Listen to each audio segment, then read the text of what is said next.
It is set in the Ardennes mountain region of the northwest of the country of Belgium. It is ranked amongst the top 5 best motor racing venues of all time. And when you think about this racetrack, it goes up there with the likes of Circuit de la Sarthe, the Indianapolis Motor Speedway, Daytona, and Monaco. This is Circuit de Spa Francorchamps, and we say hello and welcome to the 4th edition of the BMW 120 Cup, the BMW Sim 120 Cup for 2020.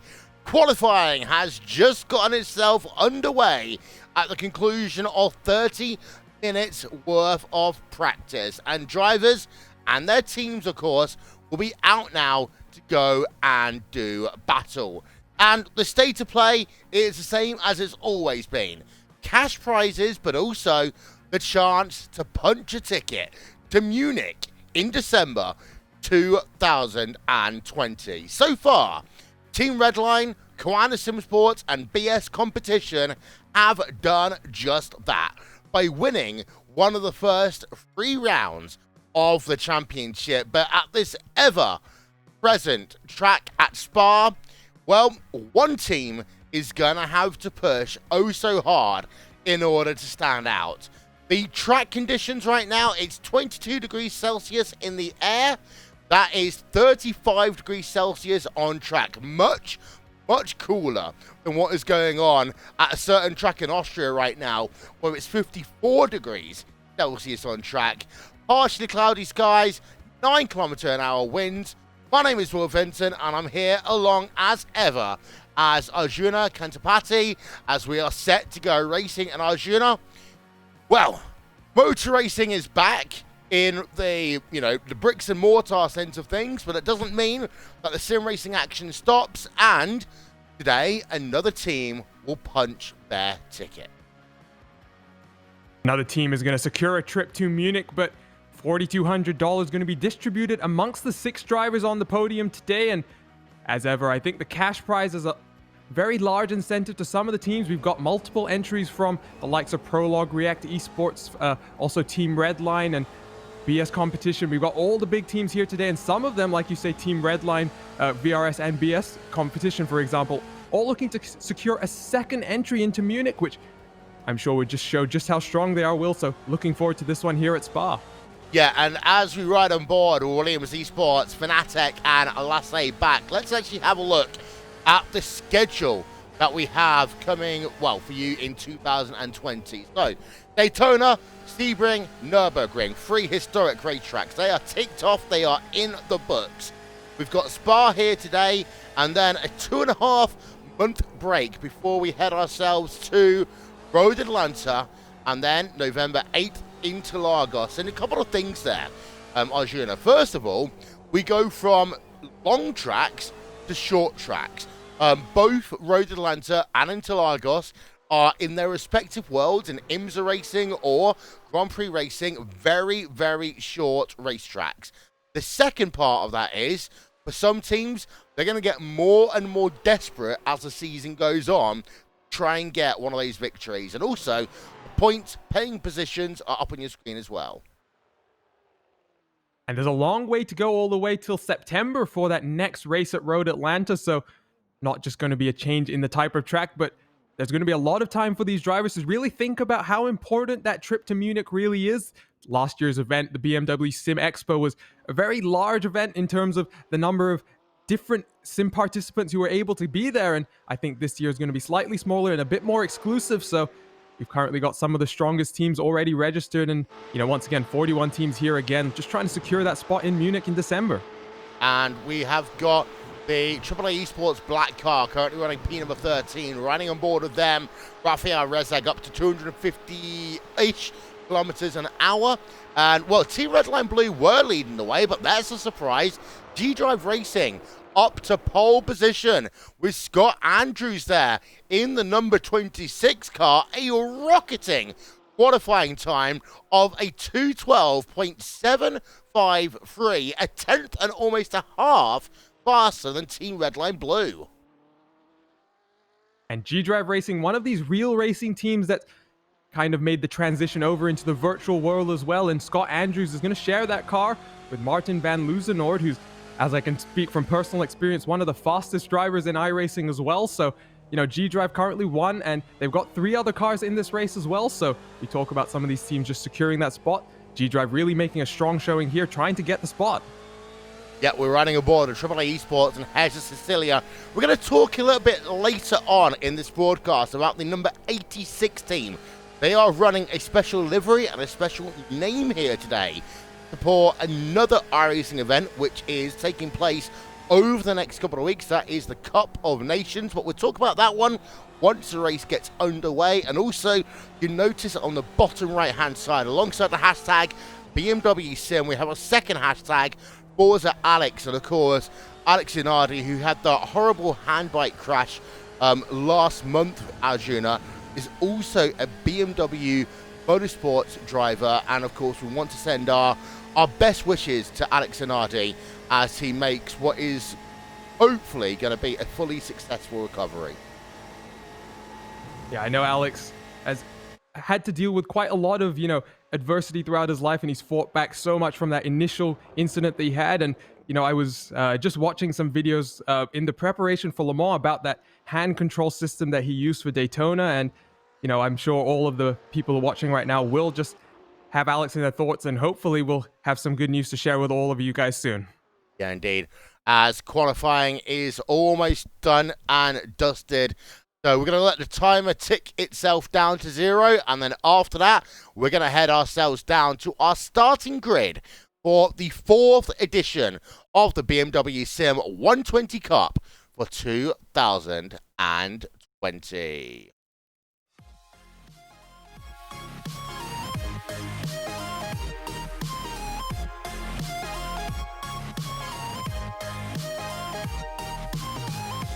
We talked about them. We didn't get the chance to see them, but they'll be bringing the car to the green flag here. It's going to be G-Drive Racing Team and Scott Andrews on pole position in the number 26 car, sharing that car with Martin van Luzenoord.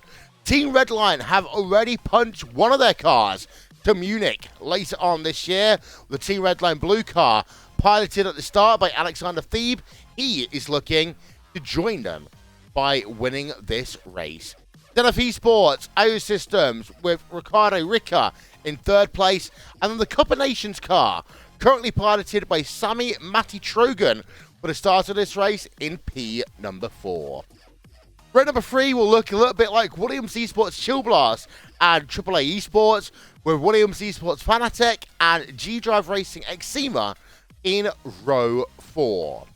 Row 5 will be Williams Esports Razor and Ronin Simsports, with BS Competition and Kiwanda Simsports on row number 6. Don't forget, Kiwanda Simsports and BS Competition have both punched the ticket to Munich in December. Row 7 will be Kiwanda Simsport and Shawshank Racing, with Zenith Esports, Champ Sports and AAA Esports on row number 8.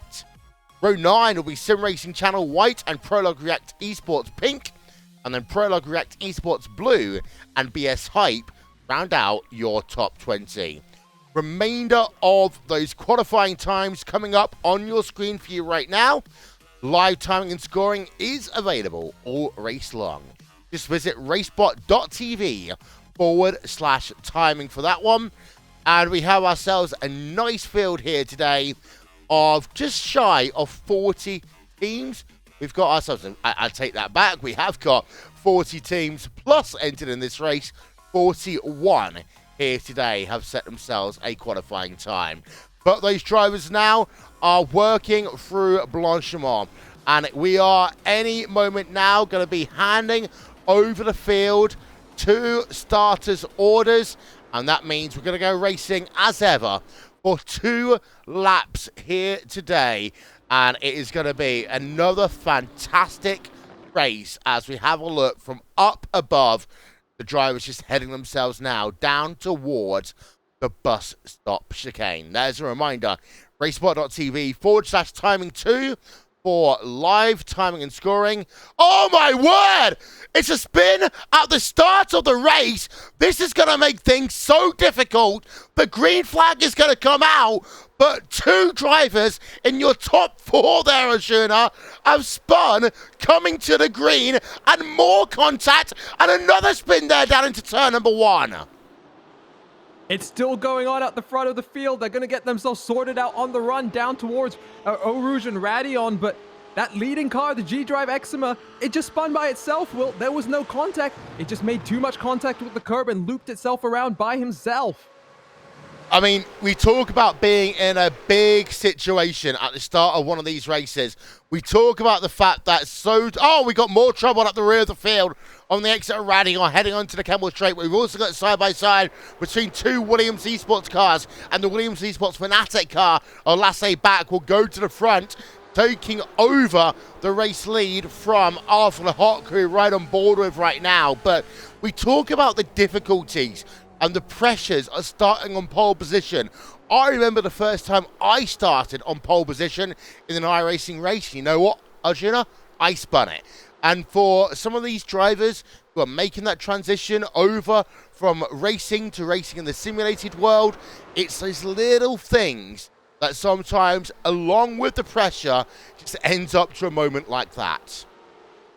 The best drivers can always get caught out at any time, and I was just taking a look on my timing screen. Another car that got caught out, Niels Koch in the BS competition car. So one of the cars that is locked into the feature race in December in Munich, unfortunately, all the way back in the field, 37th place right now. Yeah, unfortunately. We'll try and get a replay of the start a little bit later on.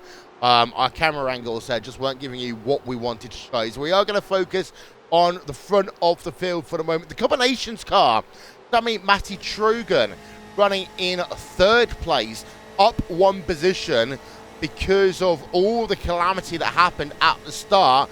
And we talked about this a little bit before we started, but we noticed it's a really nice livery on that car. Combinations, number 86, and that is because, well, we've got a number of organizations for VCO, Williams, as well as UNICEF and us at RaceSpot TV, Arjuna, all coming together to put on the Cup of Nations.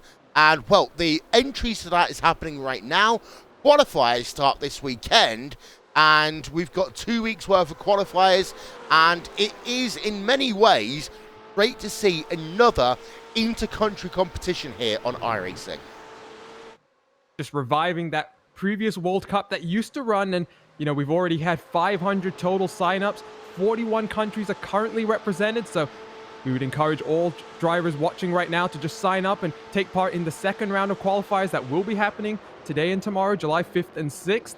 Just a reminder, though, that Cup of Nations car is part of the Williams team, so right now, Will, it's a Williams 1, 2, 3, and 4, with Redline then right behind them in AAA Esports as well in this leading pack. We just saw, actually, the Team Redline Blue car, Alexander Thebe, getting past the AAA Esports car of Heza Cecilia, and Team Redline Blue, well, they started up okay, but all of that incidents at the start put them on the back foot. They had a moment also down at La Source as well, and I think, actually, Alexander Thebe was a little bit worried of jumping the gun in some mistakes as well. But Alexander Thebe running in P number 5. He's got Andre Borcha in the Williams Esports Razor car just ahead. And it's a nice group of drivers we've got now inside of your top 10.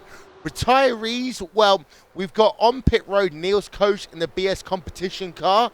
We've also had a pit stop early on for Shawshank Racing, Sim Racing Channel, White, and Team Down Under Wallaby cars, all making early pit stops. But apart from that, somehow, Arjuna, we still have the remainder of the drivers on track. Yeah, and there's been a few drivers who've lost quite a bit of position. So your pole position winner all the way down in 27th place right now. So 26 position lost, but then you've got drivers who are up 8 and 10 and even 12 positions in places. One car making some good headway is the VRS Coanda machine. Jeremy Bootsloop at the wheel right now. He's up into 8th. He's at the front of this train that we're watching right now. We were on board with the AAA Esports Black machine. There we go. There is the two VRS Coanda machines. They're lining right behind each other right now. And Jeremy Bootsloop absolutely loves this track. He's a Frenchman, but some of his best performances have actually come from running at Spa. In fact, the first time many people sat up and took notice about Jeremy Boutalieb was in an iRacing World Championship Grand Prix Series race here, I think in 2014 or 15, when he used to drive for the Radicals Online organization. He's got teammate Joni Tankkinen just behind him, as also it's worth noting that Team Redline have just got themselves past the Williams Esports Razor cars. So let's get ourselves a replay of that one, as this is going to be on board now with Team Redline Blue. Gets a good run on the exit of Radio, up the hill to the left-hand side. He goes over Andre Borcher, and, well, it's picture perfect, and he's just going to brake a little bit later. It's easier actually to do that, Arjuna, in a GT car compared to a Formula car. Yeah, and the Redline machine also aided by the draft of the 3 Williams cars in front of him. The green Razor-powered car just having to move to the inside and losing that power of the draft, but the Team Redline Blue machine, he's not one of the cars that's currently locked into our finals in December, so he's got some cars to pass to try and get himself up towards the point, but 3 Williams Esports machines, he's got some work to do. Yeah, and we are looking at that front battle. What I do want to show you quickly is the gap between P7 and P8. Now, P7 is the Zenith Esports Camps car that's been piloted by Lucas Colombo Russell. The gap between himself and Jeremy Boutalieb is 0.6 of a second. Importantly, though, P6 and P7 are separated by about a second from that leading train. That will help Koanda Sim Sports in the short term in terms of not too much dirty air on track. However, Koanda, running Sim Sports, Prologue React, if they want to, make a mark in the top 5 of this race, they want to get past, I'm not going to say slower drivers, but drivers that don't seem to have the momentum early on in this race. But by that same token, you just think back to the BMW 120, the first round at Daytona, where fuel saving as they go 3 wide out of La Source.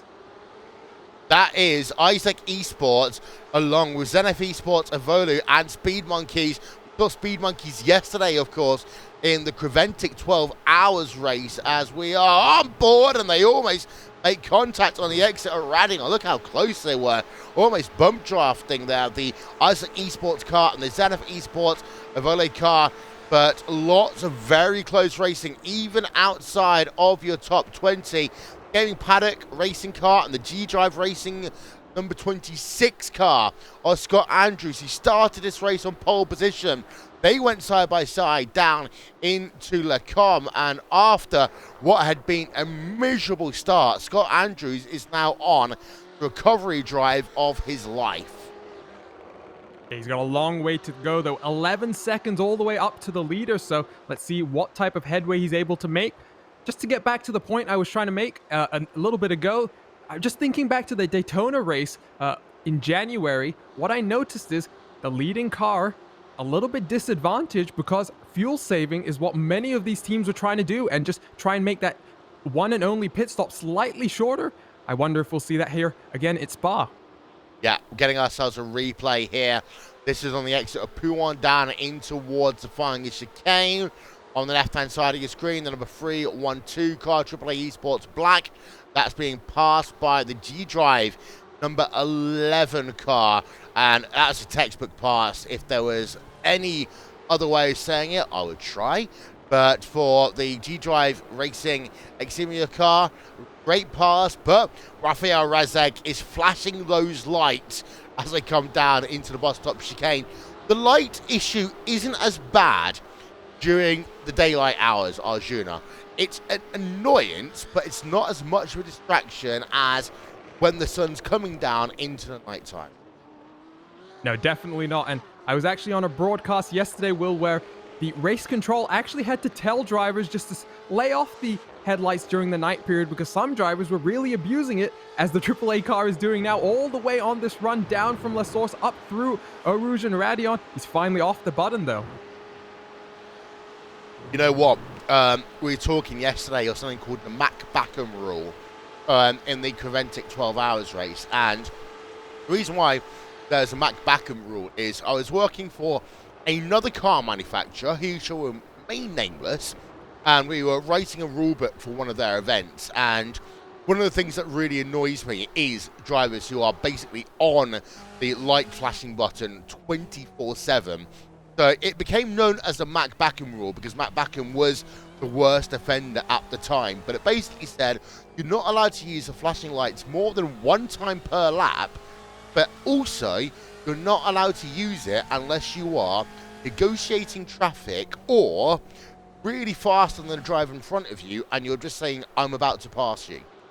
And that's one of those little quirks about sim racing, that you do get away with certain things like flashing the headlights to go on board the Cabinations car with Sammy Trogan right now, that you do get to, I mean, of course, team owners in motorsports will be saying, stop flashing those lights, you'll be wearing out the battery and wearing out the light bulbs. Well, I think I'm just talking from some personal experience here, Will, but some of the real-life drivers who've come into sim racing over the last few months, as we get a replay of an incident that's going to happen, is Bruno Fontabla getting spun out there by one of the other BMWs in this race. Yep, as we're going to get another look at that one from up above. I mean, in terms of style points, it started off okay, but a bad execution at the end, so we'll only get a 6.5 out of 10 for me. Synchronization was great at the start, but didn't go so well at the end. Yeah, that blue BMW just trying to get his nose snuck up on the inside, and unfortunately the rear came around a little too much, and that's kind of what caused the contact there. But let's see what's happening further up in the field, because this is where the VRS Coanda cars are. This is the battle for 7th and 8th. Yep, you are going to make a point. I'm going to give you one more opportunity to make that point over flashing light. I'm now trying to remember what my point about the flashing lights was, but yes, going back to the real drivers. So I did one of the races with one of the Aston Martin factory drivers a few months back, and he actually had his headlight button bound to the same button as his push to talk. So, you know, every time he wanted to talk to us on the radio, he would irritate the drivers around him as well. So some of the drivers just not used to that little quirk of sim racing. That's great. I'm sure some drivers have it mapped to their noisy pedal or their brake pedal, so to say. But we have got that battle going, and we've actually got another battle behind. We're just going to show you side by side for a moment. Before Morpheus by Awesome Motorsports Group and the number 27 car and Isaac Esports, they were going at it for P number 27 on track on the exit of Le Combe. Here's another look at this one. We get our wonderful overhead camera brought to you by And1 Design, official graphics partner of RaceSpot TV. And they go side by side into Le Combe.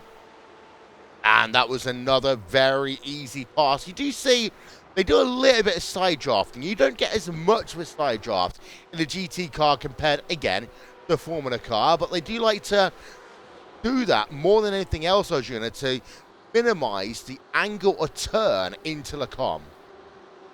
Minimize the angle, but also just scare the other driver just a little bit into backing out, which is what happened there. Is that's Francesco Arruta, who's going to go wide in the Aaron Ballas car, and that's going to check up the Zenith Esports machine really hard as well. There's the replay. Francesco Arruta, exit of the Fungi chicane, and now down into the right-hander at Stavolo. Oh! Yeah, so that's the JRT red face car, and then if we just have a look behind, there we are. That's the Zenith car getting bolted all the way through Curve of Paul Frere in towards Blanchimont, and then the Zenith car is gonna get past, yeah, in towards Blanchimont. I'm wondering if there's a second. Yes, there is. Oh no! A second down into Blanchimont. And I was about to say the Zenith car getting ahead. Then I noticed they both fell down my timing screens, and that was a wicked impact. Here we are, looking on board. Number 16 car with Arturo Midavalla, as it looks as though, two came into one there. I think Zenith is trying to arc into the corner a little bit more, and in doing so, the two came together. Yeah, I think the number 16 car just expected a little bit more room there, but just to correct you, Will, the initial incident, I believe that was with Scott Andrews, the pole-sitting car. So what an eventful day for the G-Drive team, as I believe now that's one of the Prologue machines that's having their own issue. Yep, it's time for another replay. It's Highlight Central, almost like Sports Center right now with all the incidents going. And that's two teammates coming together. with Prologue React Esports Pink and the Prologue React Esports Green car of Courtian Greeners coming together. We do that one again. We go on board with the Prologue React Esports Pink car of Dominic Ferrari's note. That's going to be their teammate coming on the right-hand side. A little bit of contact. That is the Prologue React Esports Green car going past into Lacombe. Come on, rule number 2 of motor racing, never hit your teammate.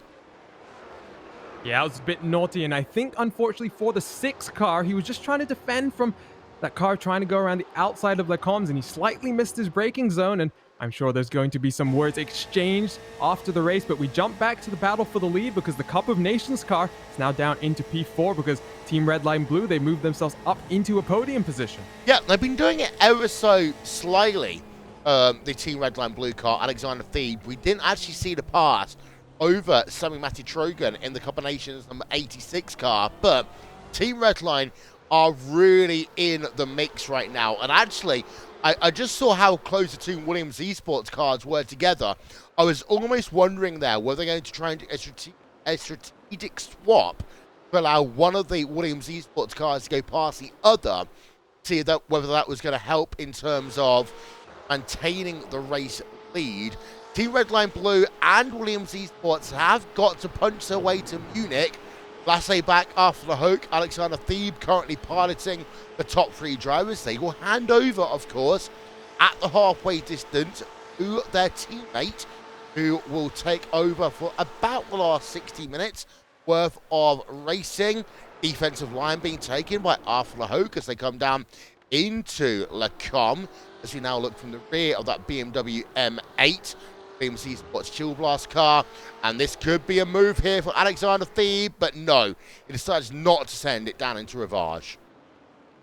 Something just to note though, Will, the gap between 5th and 6th is up to about 2.5 seconds right now, so these guys are slowly just pulling away, and right now, if you're that red line car, you do want to get to the front, but you have almost a roadblock in front of you. Those two Williams cars can really just take either side of the road and get in your way, so maybe a bit smarter to just, like I said earlier, save a bit of fuel and potentially try and jump one, if not both of the cars in the pit strategy.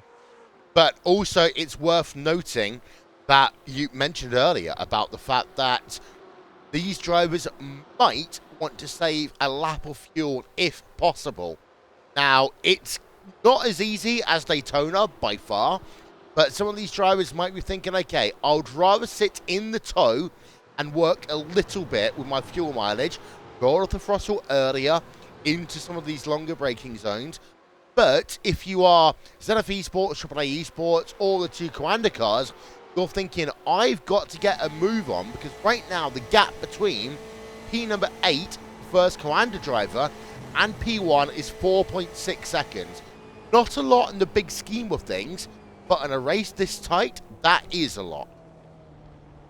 Yeah, and the VRS cars have gotten a little stuck right now. Not the greatest qualifying effort out of both of them because they're both up 4 positions from where they started.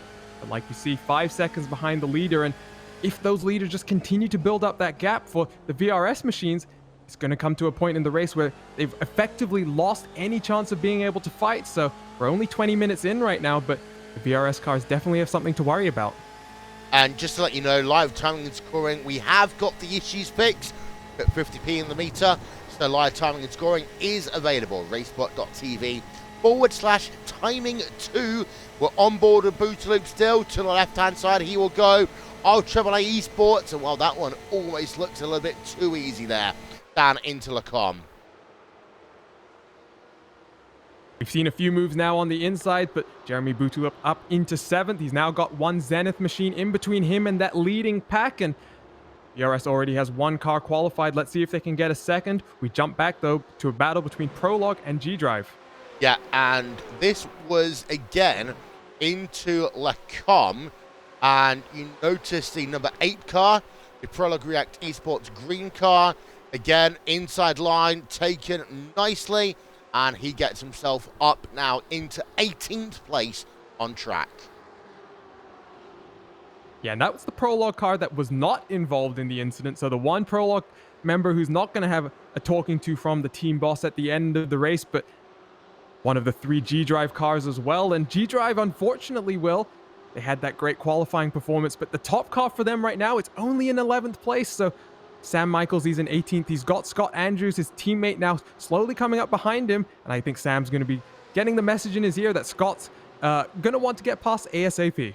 Yeah, but to be fair, if you made an incident when you started on pole position and now you're behind your teammate, if I was a team manager, I'm sorry, you've got to find a way past or sit behind, because yes, you might be the faster driver, but in terms of consistency, the car with Scott Andrews behind it, number 26 car, they've made their mistake. There's been no mistakes made by the number 4 car. Absolutely, and we'll see what happens, because Scott definitely has the pace, and he is slowly just charging back through the field, though. And I think, unfortunately, though, that we can just kind of see the kind of pace as we finally get a replay of the start here, Will. Yep, so let's look as we zoom in towards the front of your field, and there we are. Just a very silly little spin, not only by the number 26 bar, but by one of the Zenith drivers as well. And I will say, a very good job by everyone else to avoid that. They both rolled backwards off track, but I want to get ourselves another look of that one, if we can, from on board with Scott Andrews here as he comes down. And let's see, because you think he clipped one of the curbs at the bus stop, Sajuna? I think it was a combination of the curb unsettling the car and a little bit too much throttle. You can see here it's already, oh, yeah, there you go. And the Zenith car, basically, synchronized spinning. That one will get a 10 out of 10 in terms of style points here today. Of course, the two did not want that one to happen at all. But for Scott Andrews and the number 13 Zenith car, well, they are both not happy about that. But let's have a look at the start of this one again. This is, well, not where I want it to be. This is where I want it to be. On board with Ricardo Rico. So he was starting in 3rd place. Coming into the bus stop chicane. Did he actually... Oh, he actually gets squeezed a little bit there. Yeah, by Team Redline. He gets squeezed. What? I need to have a look at this again from another angle. We do apologize here. This is the joys of live TV. We sometimes don't get to see everything. But if we just show you that one more time. Here we are. Into the bus stop chicane. Now, it's quite clear the G-Drive Dart had that incident all by themselves. But the Zenith car, they got squeezed a little bit by the Team Redline number 71. Yeah, that Redline 71 not really leaving a car's width there. That Zenith machine really forced up onto the curb. But, Will, if we jump back to the battle for the lead, Team Redline, they've just jumped to the point. Yep, so Team Redline, Alexander Thebe have actually gone to the race lead. They are now leading. Here's a replay of this into the bus stop chicane. So we talked about the incident at the start, but there's Alexander Thebe to the race lead. That was a perfect pass there by Alexander. So now Team Redline Blue, after the issues they had on lap number 1, coming to the green, and on that first lap, they are now at the control of the field. But it's not over yet as we come down into the com, and Williams Esports Fanatec wanted to have a look there. And all of this fighting, Will, means that those VRS machines, they're now only 3 seconds off the leader. So all this fighting is really just setting this race up for a very exciting, just middle portion of the race. We've now got Williams 2, 3, 4, and 5. That Fanatic car, Redline car, finally out front. Yep, as we've also got our first piece of lap traffic coming up in just a moment as well. We can see that there. It's a driver running in a BMW-based skin. I think it might be... No, it's not the BMW orange car. We'll figure out who that is in just a moment's time. But we look on board a Team Redline Blue. Traffic 25 minutes into the race. Yes, it's only one car. But that lap traffic here, Arjuna, is going to have to be so careful to make sure that it doesn't cause one of those kind of like compression zones on the racetrack. Yeah, and I think they'll catch him just after Blanchimont, although he's going quite slowly. That's the Team Down Under Wallaby car, so like you say, hopefully nothing major going to happen here. Oh, they're definitely going to catch him just after Blanchimont. Might be a good opportunity for him just to move to the side, going down into the bus stop chicane, if that's what he wants to do. Yep, and that is the number 10 car the team down under Wallaby, who has made 2 pit stops already today. So the last pit stop was for 10.1 seconds. They had another pit stop earlier. And, well, do you just move the car to the outside at the source and allow everyone to go past you? Because the closing rate as it stands, I hate to say it, Arjuna, might become a factor down into Air Rouge Radio. And yeah, he does the right thing there. Oh no! Contact, Will. There was contact between the red line car and that lapped car. And what I was saying, he was doing the right thing, but here's the replay then. We only saw one angle, but we have a look into turn number 1, La Source. He overshoots himself and then coming back onto the track. Well, we don't know what happened there, so apologies for that replay. I need to go and get myself my coat. But we are going to have ourselves another proper look then at this one as we go on board with the Team Redline car. This is down into Blanchemont, Alexander Thebes. We've got a fill for a moment here, as you know. We do apologise. But coming down into La Source, the Wallaby car outbroke itself. And then I want to have a look to see what happened to Alexander Thebes on the exit of La Source. Yeah, I think that Wallaby car just went a little wide, and Alexander's just expecting the lead, the lapped car rather, to just move aside and not come back on the track necessarily. And here we'll see the contact to the left-hand side of the car, and that's a heavy impact. And Will, that red line car is actually just retired from the race. Oh no! So Team Redline, after working their way back through the field, and we saw the super slow-mo eventually there. Let's get ourselves another look, if we can, on board with Alexander Thebes to show you what happened. But they had worked themselves back up. They were the dominant car by the looks of it in this race, Arjuna, and now they are out of the race.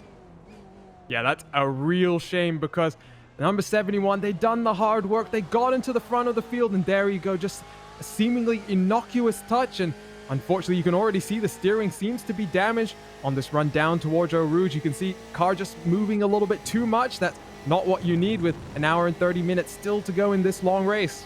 And most likely they would have had a notification from race control, what we like to call the dreaded meatball flag, saying that the car has too much damage, quote unquote, they were done.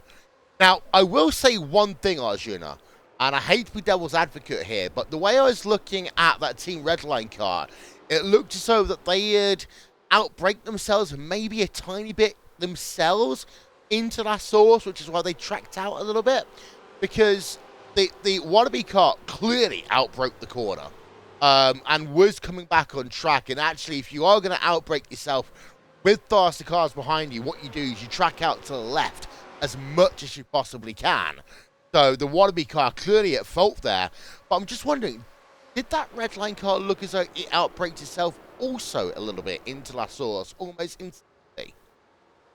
Very potentially. And, you know, I think it's clear who the blame for that incident is on, but at the same time, it's not really a deliberate incident or anything, just an unfortunate mistake from the lapped car. And the Team Redline car was just pushing the limits, just trying to extend the gap out front, and, you know, unfortunately just getting a little bit too wide. I'm sure he was trying to avoid the car. He must have seen it, and yeah, just unfortunate to have that contact, and unfortunate that that's going to be the first retirement that we've seen since those incidents at the start of the race.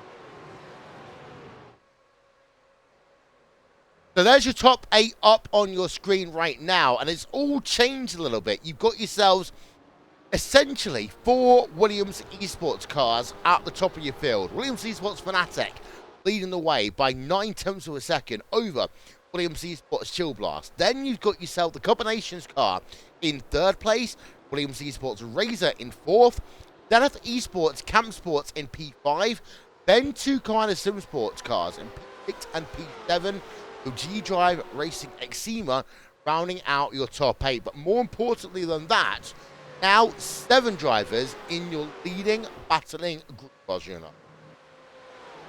And I still think there's the potential, Will, for the G-Drive car to potentially still join the party, because when the red line car was making its moves, the pace of this leading group really dropped off and really invited some of the machines behind to join the party, and, you know, potentially could happen again. We've still got 90 minutes to go here. Taking a swig there of my low-calorie tonic water here on a Sunday afternoon. Trying to be healthy. But one thing also, shout out to our moderator and friend here at Racespot TV, Lorenzo Bonza, trying to do his final university assignment. So good luck with that one. And if you're not writing it in the final 24 hours, you're doing something wrong. But meanwhile, we've got a close battle here. Prologue React Esports Green and G-Drive Racing Exima and the number 26 car, Scott Andrews. They were going side by side down into the Jackie X corner there, and they're still having light flashes and everything else down through Pouan. I don't think the Prologue car was too impressed there, but Scott Andrews had that mistake at the start. He's back up into 15th place, so he's recovered about 11 positions from what that once put him in, and you can see the move here down the inside and a late braking there, so going a little bit wide, in fact. And that's when what caused the second, look at that dive through the Jackie X corner, and then the lights are flashing, we promise you at this stage, there we are, by the Prologue React Esports green car of Cotien Greeners, as they work now down towards Blanchimont and the end of the lap. So 30 minutes of this race is scored complete. Retirees are starting to emerge. BS Competition, number 7 car, which had Niels Koch behind, out of the race. The Sim Racing Channel white car, Marcus Deck, out of the race. George Tank Racing, Jan Maszklowski in the number 128 car. The Zenith Esports Evole car with Aitor Idavilla, Triple A Esports and Heza Sicilia, and most importantly, Alexander Thebes, number 71, Team Redline Blue cars are all out of the race. And that Team Redline one is going to be one that might haunt them all the way down to Munich, Arjuna. Yeah, it was a good opportunity for Alexander Thebe. I believe Christopher Dambiet and Jonas Wallmeyer are also in that car. Not sure which the second driver was going to be, but they've already got one car secured, and it was looking good to secure a second entry. But right now it's Williams Esports. They've got 1, 2, 3, and 4, and it's the Fnatic car currently looking to secure that spot instead. And we'll look at a replay here. This is Prologue React Esports Blue. Arthur Lauritsen getting passed by the treble 2 Inez Sim Sports car down into Lacombe. Another easy pass. Thanks for the replay. There is some good fighting happening throughout the field, though, Will, and, you know, it's been pretty action-packed. You've had lots of replays to show so far, and, you know, unfortunately, Lorenzo was calling for the yellow pen tool, but I don't think we even have enough time for that. No, we don't. Not at this moment, anyways. We look from the rear of the combinations car and Sammy Matty Trogan to the Williams Esports Razor car of Andre Borcher. And Borcher's fallen off now about 5 tenths per second from the leading trio. And he's done so at the rate of about a tenth and a bit of the second a lap. So Andre Borcher doesn't seem to have the pace of the other 3 Williams Esports cars. The 2 official Williams Esports cars and then the special Cup of Nations 86 car, Sammy Matty Trogan. However, you've got a lot of people behind Andre Borcher who's going to start getting restless in the next 20 minutes.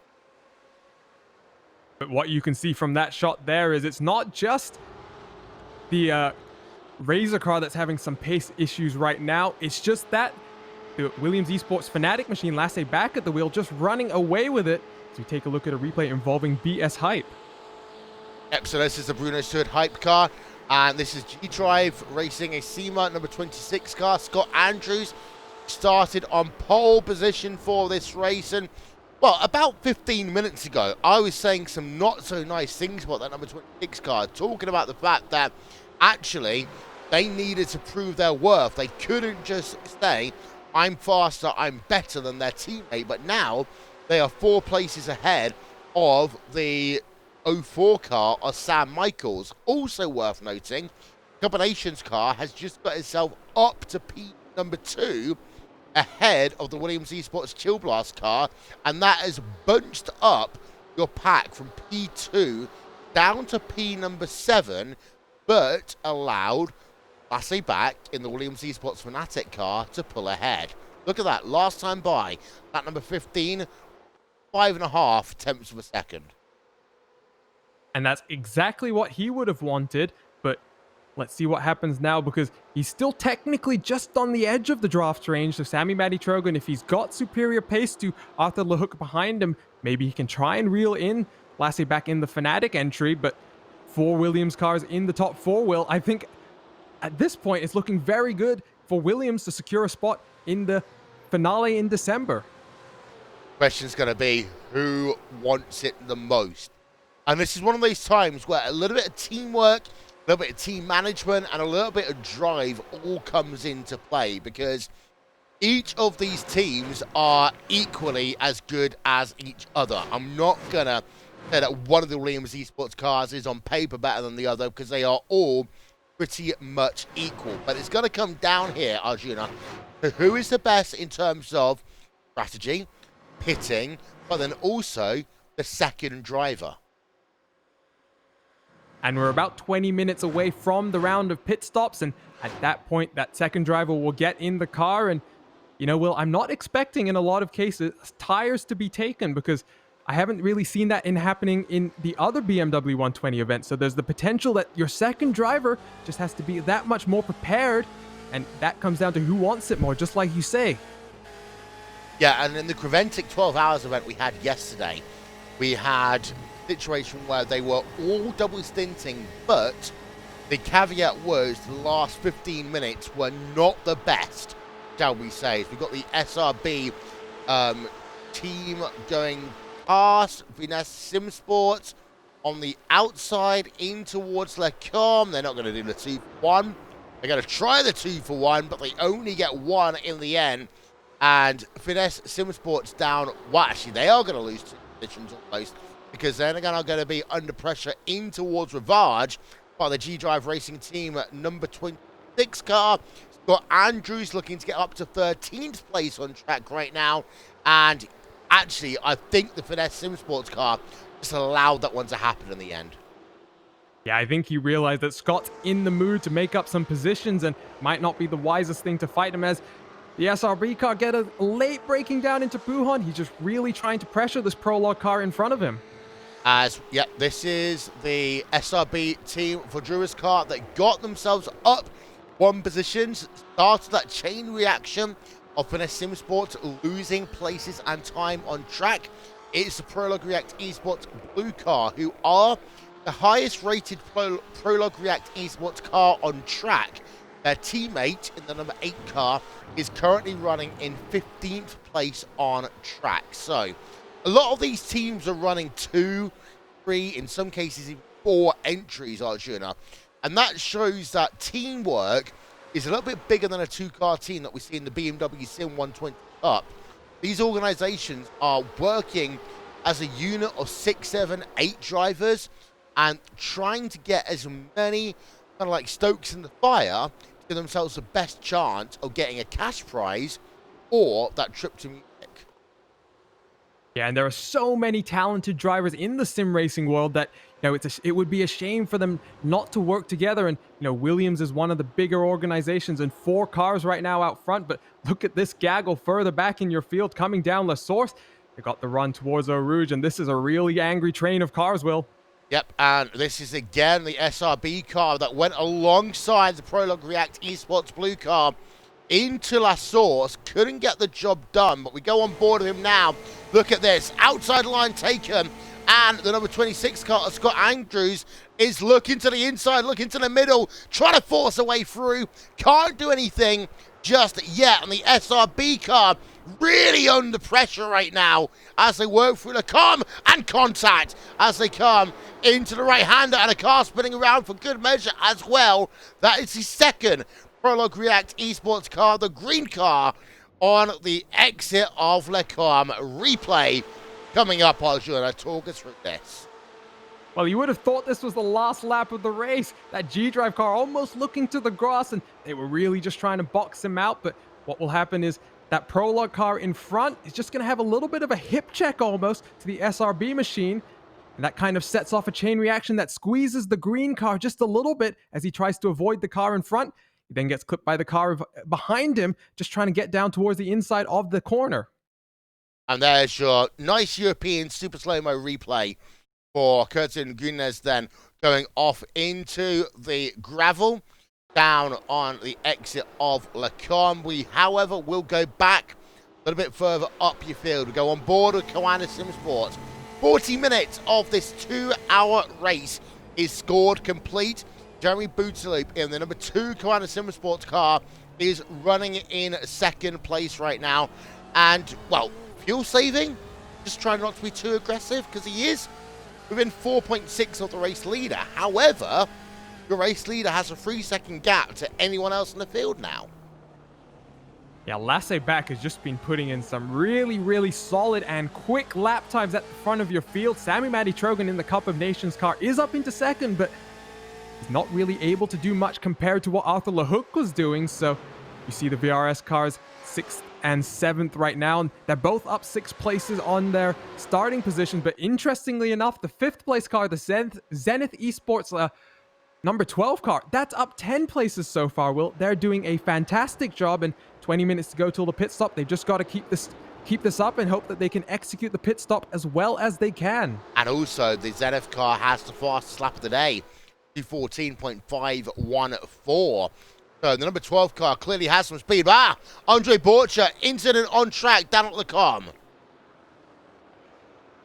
And see if we can get a replay, because I'm not sure what happened there. The car's still looking very clean, so potentially just getting clipped around from behind. Let's cut the replay. And oh, there's not even contact, Will. It looks like he loses it by himself. The rear end just steps around. Zenith car not even that close. Yep, so Williams Esports racer Andre Borcher, he's raced here so many times as well. Just a little incident, and if I want to get another look at this one, if we can, from up above. And yeah, he loses that all by himself. That looks almost like he was messing around the brake beers or something in that car, because it's unusual for the back end to step out in that way. It's almost as like, Will, he was shifting down when he wasn't meant to, because that's the kind of corner where you just get off the throttle and get back on it as soon as you can. And yeah, very unfortunate incident, but guess what? The VRS cars, they've now been promoted back up one more position, and these guys are just getting closer towards the top of the field, along with that Zenith Esport machine as well. And you notice that your top 6 are pulling away from P7 and the G-Drive Exima number 55 car of Jackson Arlo. 3 G-Drive cars started this race, one of them on pole position, but that is Scott Andrews, who, well, is now at the front of a pack, and he is lapping incredibly quickly. He's been losing time to Andre Borcher because he's been working through traffic, and actually those graphics won't tell the full story here, Arjuna, because of the fact that Andre Borcher had a spin last time around, and also Scott Andrews has been battling through traffic. But, well, look at that. Last time by, Andre Borcher lost 8.2 seconds because of that spin. You compare Scott Andrews' last lap to the leader's pace. He's only a few tenths off. He's the second fastest car on track right now, Will. So Scott Andrews is almost back up into the top 10, and looking like potentially 2 G-Drive cars going to be back into the top 10, which would be quite impressive given how the race started for them. Yeah, it is. Ouch, sorry, my neck just there. The number 55 car is still doing a good job being in that second pack, which is only 2 cars right now, and the Ronin Sim Sports car, who of course we see so often in endurance racing on Racespot TV and across the iRacing Sports Network as well. It is Rodrigo Fluker, the number 78 car, who is running, we've got to call it bronze car. We've had many conversations over the last 6 months about this car, Arjuna, but technical term is it is a bronze and black car. It's a very sharp looking car, that's for sure. And the Ronin team, they've had a top 10 in these BMW 120s. Coming at Daytona, they came in 8th position, and that's right there again. And hopefully hoping to get a few more positions in front, even if they can't secure the trip to Munich. We'll just remember $4,200 in cash prizes is going to be awarded to all of the podium finishers. Yep, as running some sports. Running in P number 8, let's have a look, see where they are in comparison to the driver. And the lap times are comparable lap on lap as well. I love this camera angle of the drivers heading themselves through Blanchimont. One of my favorite camera angles, actually, in all of sim racing, Arjuna. Yeah, and it's an angle that you also see in real life as well, Will. And with the addition of the new camera shake in iRacing, you even more just get that feeling of speed from the camera. Just feel the cars rumbling over you as they just power through what is, in these cars, an almost flat-out corner. Yeah, oh, look how close Ronin was to the rear. Oh, G-Drive Racing Eczema through La Source that time as well. Having a look through everyone else in terms of battles, it's starting to calm down a little. Now, earlier on, we talked about the fact that most of the drivers will do no tyres on their pit stop, and there's a reason for that, and it's how much time you gain in terms of the time on track. However, if you want to be really aggressive, Arjuna, might try, if you're a Coanda or a G-Drive or a Running Sim, to put on new tyres and do a bit like Michael Schumacher in 1998 at the Hungaroring and just try to do qualifying laps for an hour. I think the issue with that strategy, Will, is the traffic, because you would end up coming out in some of the traffic that Scott Andrews has had to deal with, for example. And despite the fact that Scott last time around has put in another really solid lap time, Scott is a full 12 seconds behind your leader. So that he's managed to make up some of the gap from these guys fighting, but you know, when you have to make your way through slower traffic, you inevitably end up losing some more time. So it is a gamble that VRS Coanda might choose to play, but ultimately there's a reason why they're sitting in the strategy box and we're up here in the virtual booth. Yeah, indeed. So, and just worth noting, we've had Anders back on social media singing the applauses of his namesake Lasse. What we're going to do here, 1 hour 12 minutes remaining in this race, give you some RaceBot TV fan immersion with your race leader. This is a lap on board with Lasse back and the Williams Esports Fanatec car.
Well, that is the lap on board there with Lasse back in the Williams Esport Fanatic car. Don't forget, the Arconis present the Cup of Nations in aid of UNICEF. Arconis present the Cup of Nations in aid of UNICEF. That is powered also by VCO, broadcast here live on RaceSpot TV. For more information, visit the VCO website or check out the announcement on RaceSpot TV's Facebook page and across iRacing's social media. And we're really looking forward to this one, Arjuna. Yeah, and the second round of qualifiers, I do believe, Will, is going to be in this exact combination that you're watching right now, the M8 around Spa. So get involved. Reminders, qualifiers are today and tomorrow. Public sessions are online on the iRacing service, so get online and get registered. And also, that Acronis VCO combinations car that we got, the number 86. Beautiful, beautiful livery. Yeah, it's very beautiful indeed. And there you go. Oh, I just love the way it looks. And it looks pretty different from some of the other Williams liveries we've seen in the past, but still somehow looks very fitting right next to the Williams. I believe that's the BenQ car in front of him. Yeah. Notice the Club Sport car just ahead of him. It's also worth noting, by the way, that Zenith Esports are currently in 4th place and Koana Sim Sports in P5 and P6. And that is because, of course, we saw the Williams Esports race car, Andre Borcher, have an issue earlier on. But on board with Finesse Sim Sports because they are still scrapping it out with SRB team for Judas. And this was the car that are battling a little bit earlier on down into Lacombe. So no love lost there between the Treble 2 and the 18. Yeah, and the 18 actually was one of the cars that got body checked, actually, out of that right-hander on the exit of Lacombe, so making a fight back through the field right now, and fortunately, that car doesn't appear to have too much damage, Will, which, you know, we talk about the new damage model in iRacing. These cars are on the older damage model, but that does not mean that slight contacts here and there would not affect your top speed, which, you know, obviously at a track like Spa is a very important thing as, oh, a car behind just getting very loose. That's the BS car through Blanchimont. Yep, and let's get ourselves another look at that, shall we? On board of the BS hype car of Marius Zook. Into Blanchimont. In the Treble 1 car. Let's listen in. The thing is, if you're a driver, it always looks so stable until it's not. So they'll be like, ah, yeah, the back end stepped out, we adjusted. But actually, for us watching that, you know there's a point of no return. And after that, there's absolutely no way you can control that car. Your next, basically, thing that you touch is going to be the Armco barrier. As meanwhile, the CleverRacer.com car battling it out with Red Face Racing by JRT. And I think that the number 15 car has just managed to make that pass stick. Here's the replay, and indeed, I'm right. Red Face Racing by JRT able to get themselves up one position. Yeah, these are some of the cars. You can see from the front shot, you can see the damage that they've already gotten. That's where the pace advantage or disadvantage that these guys are now having. You can see the gaps that have formed further back in your field. It's nowhere near the close racing that we have, you know, in the top 10, Will. And unfortunately, the damage, unfortunately, just does that sometimes. But out front, here's a look. And actually, interestingly, lap number 23, Arthur LeHoque lost half a second till I say back. But the lap previous, 4 tenths of a second faster was Arthur LeHoque. So I want to keep an eye out on this one as they work past the start-finish line again. Again, naturally, Arjuna, you say, okay, everyone comes in at the 1 hour mark. But that's not how it works in reality, because all of these teams will start with a full tank of fuel that will last them about 65 minutes. Yeah, and I'm just taking a look right now at who's going to get into these cars. So in the Fanatic car, we're expecting, I believe, Martin Christensen to get into that one. So a Scandinavian-powered car in the Fanatic machine. Then we look towards the Chill Blast car. Going to get into that one is Morena Surica. So we've got 2 very, very quick GTE drivers stepping into these machines, Will. And while Lasse Back has seemingly got the pace advantage here, the gap has been built up to 5 seconds over the last 10 or so laps. It's going to be interesting to see how quickly these second drivers are able to get up to speed on what will probably be a second stint on tires.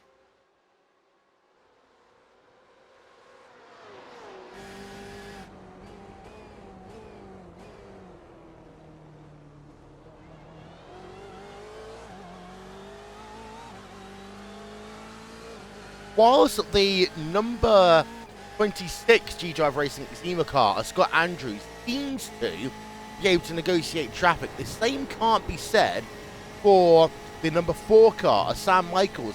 Seems to struggle a little bit more in traffic. They're right behind the BS Hype car of Marius Zug, and just actually ahead of them, they've got a side-by-side going on with SRB Team and Prologue React Esports Blue, which I think stays as it is. But the number 4 car, as actually, I say that, and all of a sudden they do actually get past the BS Hype car.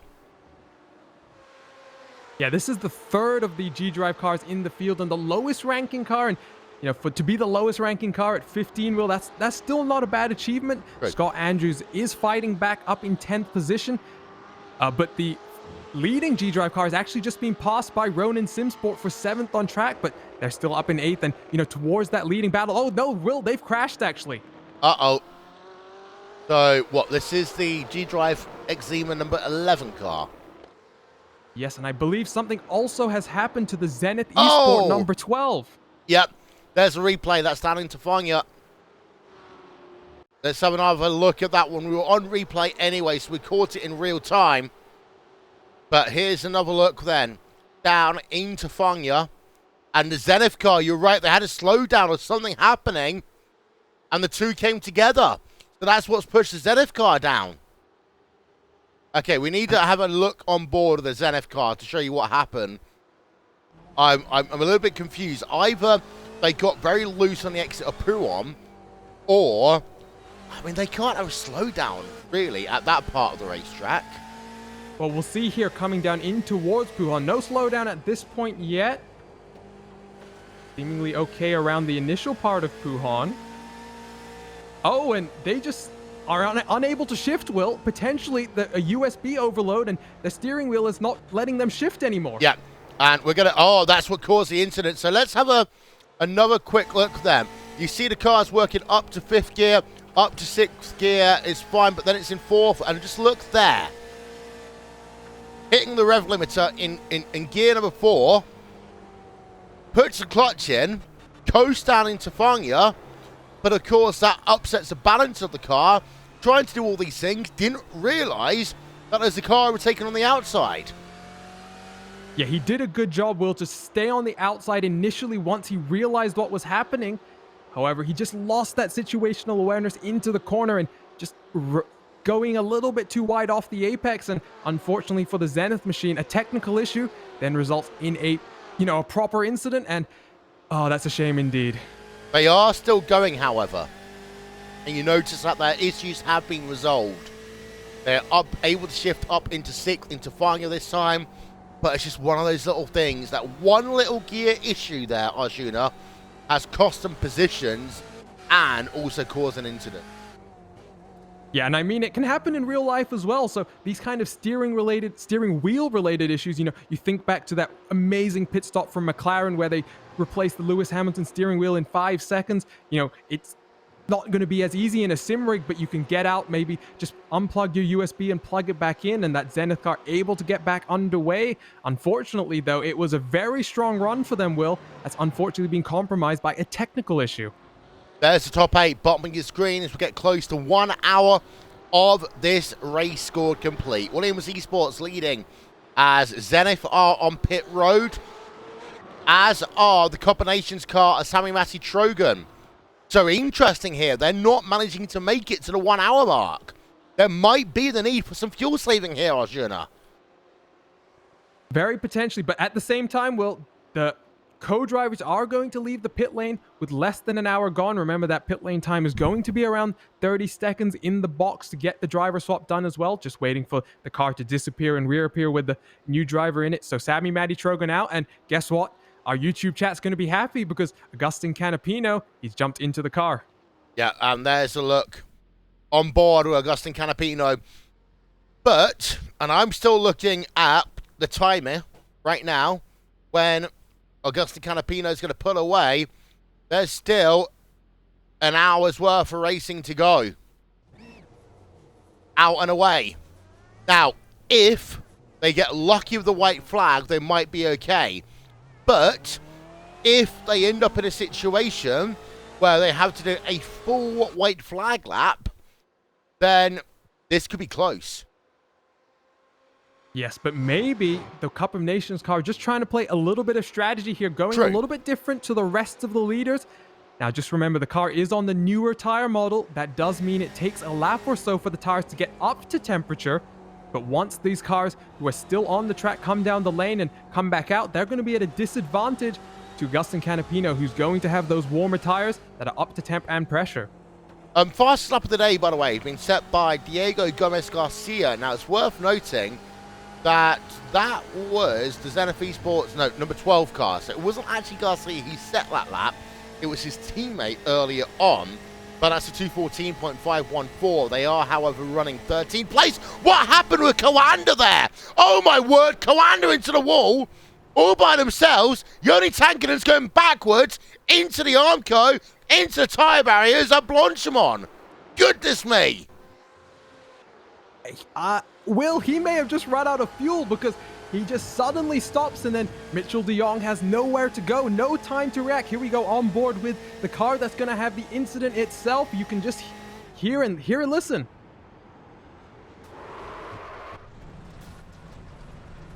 That's not very Coanda-like. The two cars come together. Tankinen into the wall. But the thing is, he's able to accelerate up for the box afterwards. So, no, he is low on fuel. He's not able to maintain revs. All I know, Will, is this race has been totally crazy. And we're only an hour in with one more hour to go. Here comes another replay from an exterior view. And you're just going to see the 81 slow up and check up so hard. Mitchell de Jong, really no time to react. Look how close he is anyway. Yeah, as they work themselves just behind the trees here. And we're going to get ourselves a look. And hopefully it's going to be at the right angle. So this is heading towards Blanchemont. It's that first left-hander beforehand. Note the second driver moves himself to the outside. Tankinen then gets spun around in order the calamity. And, oh my word, for Koana, that's now backing behind the wheel of the car. But for the number 2, oof, I mean, I'm surprised that they were able to survive that. Jeremy Bootlick was behind the wheel at the start. Backham is now behind the wheel of it. But that skipped a few heartbeats there in Grono, Germany. Yes, all right, confused Mitchell de Jong and Jeremy Bootlick. Jeremy did a good job there to minimize the damage to the car. It doesn't look too bad, and now we'll see what Mac Backham's able to do. In the 81 car, though, David Williams has just gotten into it. He's all the way down in 19th place, though. He's got a lot of work to do in the last hour. Meanwhile, with all of that going on, we have had pit stops across the board. Martin Christiansen now behind the wheel of the number 1 car. 34.8 second pit stop for him. In terms of pit stops, by the way, 34.8 for the Williams Esports Fanatec car, 34.7 Williams Esports Chill Blast, 34.1 for the Combinations car, 34.9 for Koana Sim Sports, 33.9 for Ronin Sim Sports, and a 33.4 for Zenith Esports. So a bit of variation there by about a second, and that is about a lap, Arjuna. Yeah, interestingly enough, that Cup of Nations car was one of the shortest times in the box itself. So the car that came down, one of the earliest cars to come down, now in a position where, like you were saying, Will, maybe has to do a little bit of fuel saving. The gap has slowly formed out to the leader now, but here between second and third, it's still fairly close. It's Moreno Sirica and Agustin Canapino doing action. And we ride on board. That's the pit stop time as they move up into second place. Combinations car then. Agustin Canapino up into second place, getting past the Williams Esports Chill Blast car, which is now being piloted by Marino Sirica. This has had so much drama in it, of course.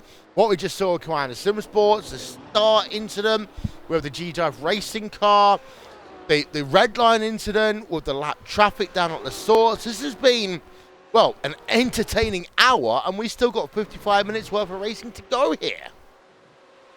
And I was just taking a look at the battle for the lead, Will. The gap going into the pit cycle was around 5 seconds, but it's been cut already down to 3, and Agustin Canapino is really on the charge. He's got his tires up to temperature fairly quickly, He's now been putting in some very quick lap times, and we'll see exactly what he's going to be able to do as he tries to charge down one of the Scandinavians in that Fanatic machine ahead. Indeed so, and it is Williams Esports Fanatic car who is leading the way. So now everyone has done their pit stops. There are your top 8, bottom of your screen. Williams Esports Fanatic leading by 3.2 over the Combinations car. Then it's Williams Esports Chill Blast in 3rd place. BRS Koala Sim Sport, despite the incident, the Matt Backham car is in 4th. Running Sim Sports in 5th. Zenith Esports Camp Sport in 6th. G-Drive Racing Exima in P number 7 and in P number 8. Worth noting, the number 26 car was the guys that started on pole position but spun at the start of the race coming to the green flag. Martin van Loosenhoorn is now behind the car, having taken over in that number 26 car. They are now inside of your top 10.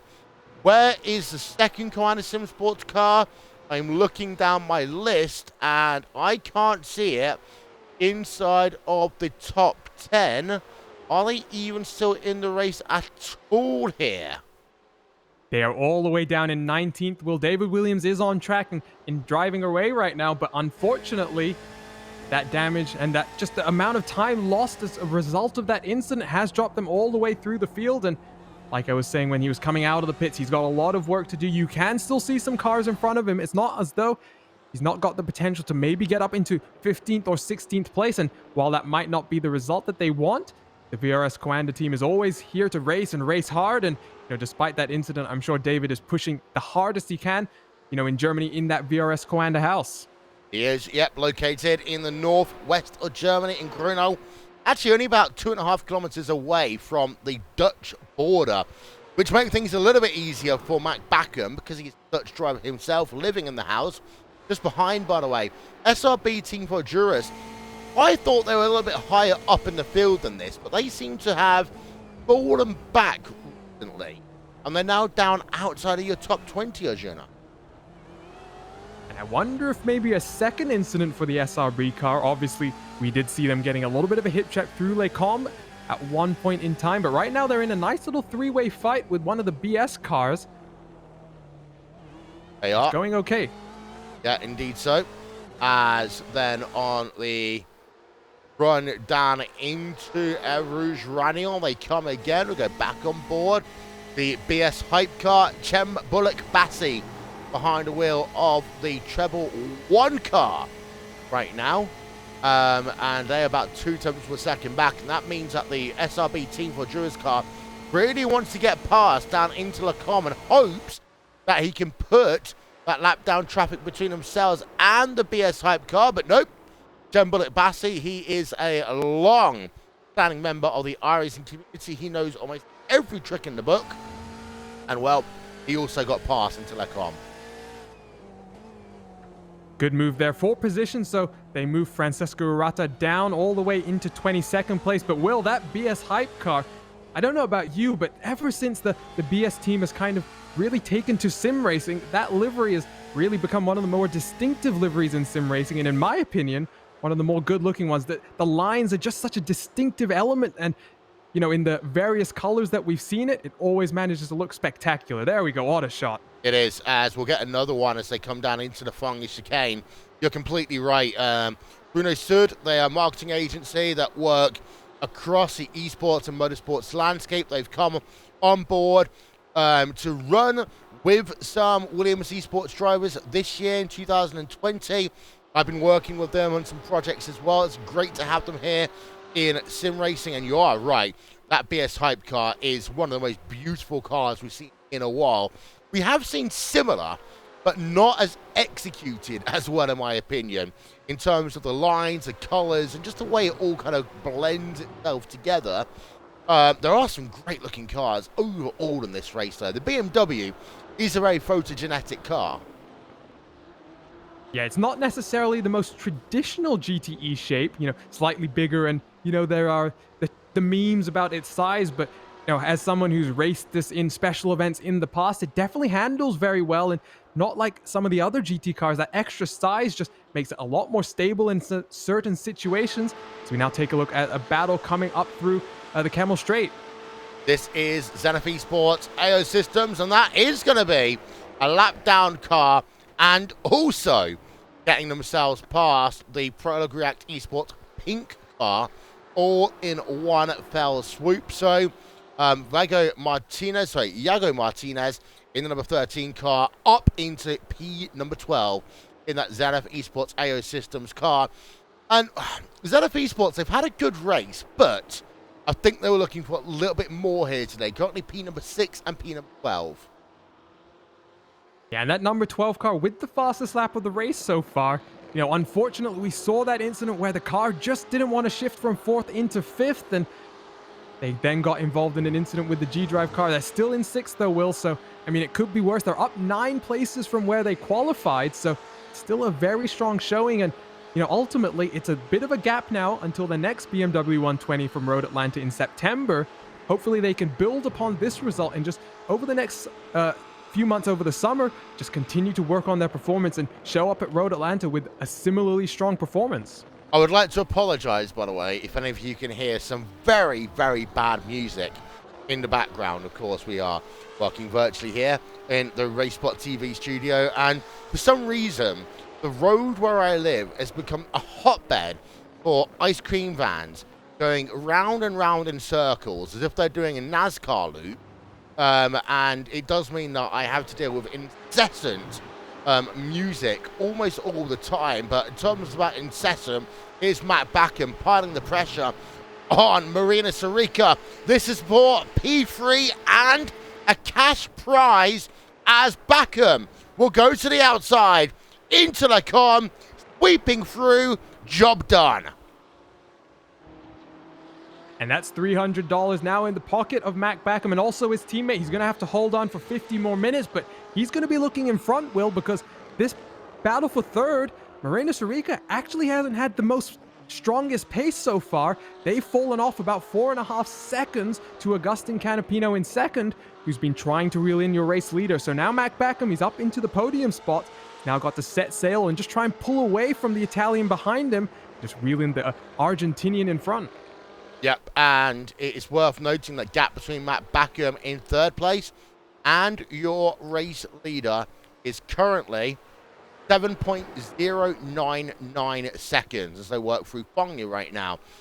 But between Williams Esports Fanatic and Martin Christensen and the Agustin Canapino machine, that is the current gap, 2.6 seconds on track. And worth noting that 2 of the last 3 laps, Agustin Canapino has been faster. Are we going to see this race kind of come together in the last 15 minutes, Arjuna, remembering that they are all going to be on worn tyres, a double-stinted set of tyres by the end?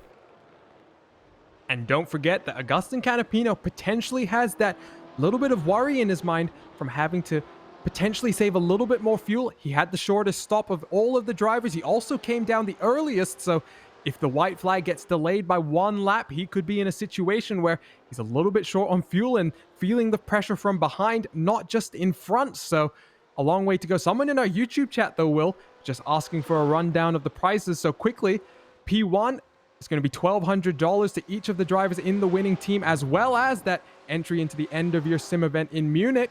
P2, $600 for each driver, and then P3, last step of the podium, $300. So a total prize pool of about $4,200 for each of these events. Indeed, there it is up on your screen, and of course that trip to Munich in December for the winners of each of these 6 rounds. And if someone does win the race twice, or a team wins it twice, and it'll go down to who's ever second place in that respective race. And of course, after this round, we've got 2 more to go. We've got Road Atlanta, September 20th, and November the 8th.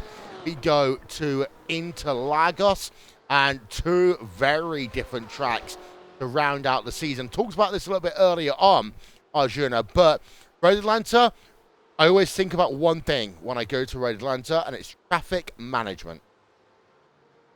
Yeah, you put 55 cars onto that short 2.5 mile track and suddenly just chaos emerges, and Road Atlanta is one of my favorite tracks in the entire North America racing schedule, and I think it's going to be very exciting to go there to the usual site of Petit Le Mans, and we're going to finish it all off at Interlagos. That's a quick turnaround, though, Will, between Road Atlanta and Interlagos. So, that's going to be an opportunity where maybe some teams who don't have that qualifying locked in, maybe focus a little bit more on this BMW Sim 120 Cup, because that end of year race at Munich is going to be a big one. And I know a lot of teams really, really want to be there. Yeah. Just as a little sidebar, I'm watching something else that's going on in the world right now. Can I just say, Splunk is the best sponsor image I've ever seen on a driver's suit ever in all of history. Even better than race what's. Oh, I can't believe that. That sounds like a lie. It's true. All I'm going to say is orange and blue, and that's all I'm probably allowed to say about it. Hey, he's a sim racer, so he can get a shout out from us. But talking about shout outs, of course, we talked about this earlier on. Use hashtag BMW Sim, but also use hashtag Forza Alex to send your well wishes to Alex Zanardi, involved, of course, in that horrendous handbike accident in June. His second life-changing injury, of course, after the 2001 crash he had at the Euro Speedway in a kart race. But we're all sending, as part of the RaceSpot TV family, our well wishes to Alex Zanardi and his family, and you can hashtag us, Forza Alex, to do that. Yeah, I have some personal experience with traumatic injuries like this. My father was involved in a serious injury that left him with some spinal cord injuries, so I am definitely thinking about Alex a lot. And I talked about that Daytona setup where he did the 24 hours of Daytona with that customized driving setup alongside the BMW Motorsport team. That was really just a really cool thing to see, and I'm really hoping that Alex can really fight through this, and hopefully we'll get to see him racing once again in the future.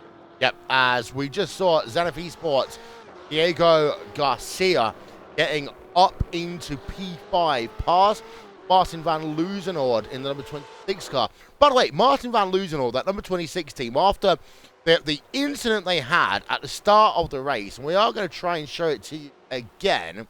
We're not going to be able to show it to you again. That's the back end of it. But we'll try and show it to you from the actual start. Here we are. Again, so we are looking at the drivers heading down into Francorchamps on the warm-up lap, and the attention's got to be on the number 26 car because they were on pole position, and I was saying it's a great opportunity for them to make a big name. You talked about their relations with on-track motorsport, but it went all horribly wrong right about now.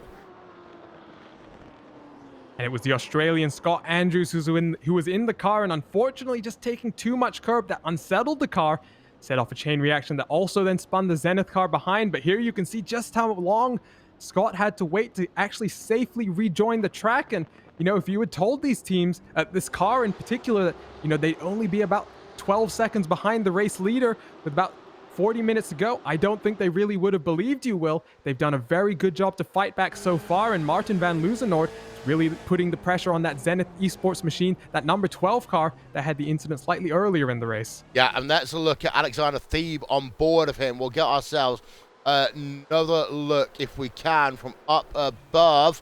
And you can just see they're all scattering around. One more look at that will be useful. There we are. They were all drifting and scattering around there, down on the opening corner at La Source. And that was what pushed the Team Redline car out wide. And, well, the only way I can explain that nicely was it was a chaotic start. There's a great look at it, down into La Source. Yeah, the AAA Esports machine got a little bit of a helping hand from the Williams cars behind. I'm sure he's going to be sending them a few messages at the end of this race, just asking about what happened at the start. You take a look at the Cup of Nations car, though, it's still fairly clean, and Agustin Canapino, he's really reeling in Martin Christensen now, the gap under 2 seconds, and the Argentine can really see his prey right in front of him. As we are looking on board, as we say, with Agustin Canapino, he's gained another 0.7 of a second over the Williams Esports Fanatec car.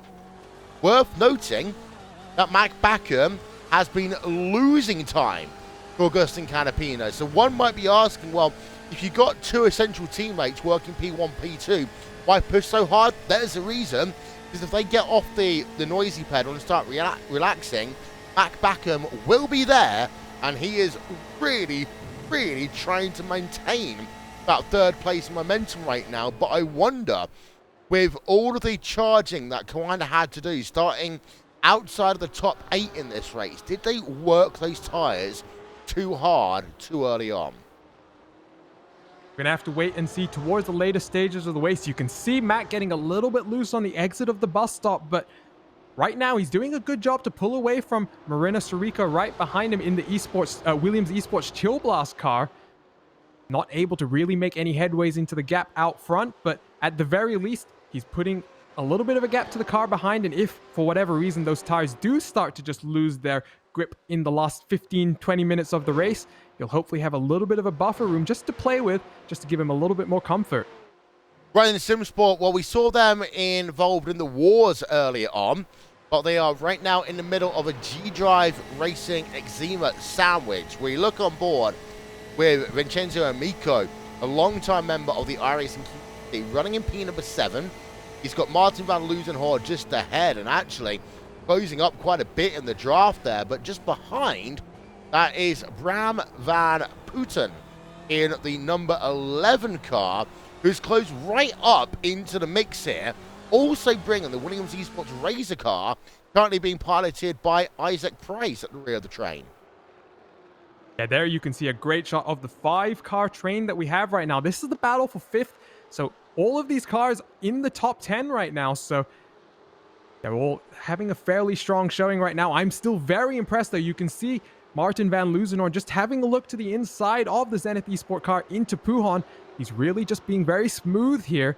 He knows that he's got some time to work, and let's be honest, Will, 7 seconds in front. Martin's a quick driver, but to overcome 7 seconds on Marina Sirica in a GTE machine, that's a tough ask. So for Martin, his main focus here is just getting in front of the 12 in front of him.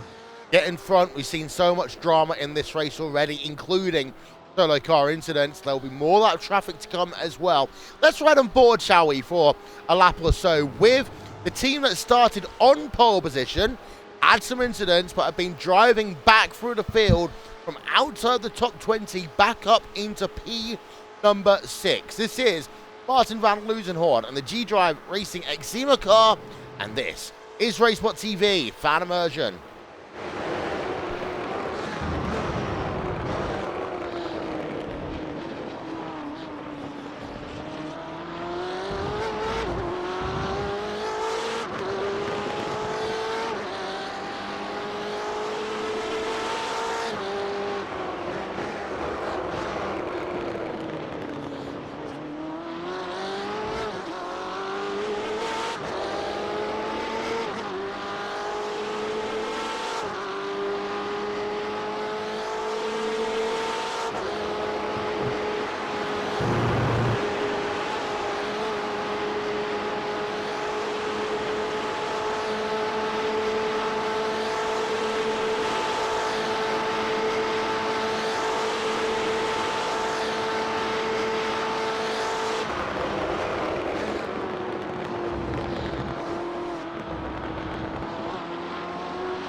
Well, up to P5 then for Martin van Loozenhoorn and the G-Drive Racing Exima number 26 car.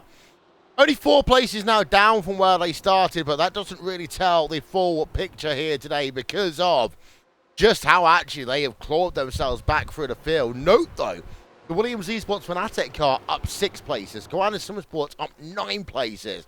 Zenith Esports, Camp Sport up 9 places too. But again, those little up and down arrows, they only tell a portion of the story here today, Arjuna. I don't even think if you had an hour-long podcast, you could really summarize everything that's happened so far, and we've still got 30 minutes to go. It's been an action-packed race, and that G-Drive car has been trying to fight back from its initial incident before even getting to the green flag. That Williams Razor car that we see at the rear of this shot as well, it's having to fight back from its own incidents, so lots of drama. And if you take a look at the front of your field as well, that's not over as well. The Cup of Nations car continuing to close, but you can see lots of up and down arrows on that left side of your screen.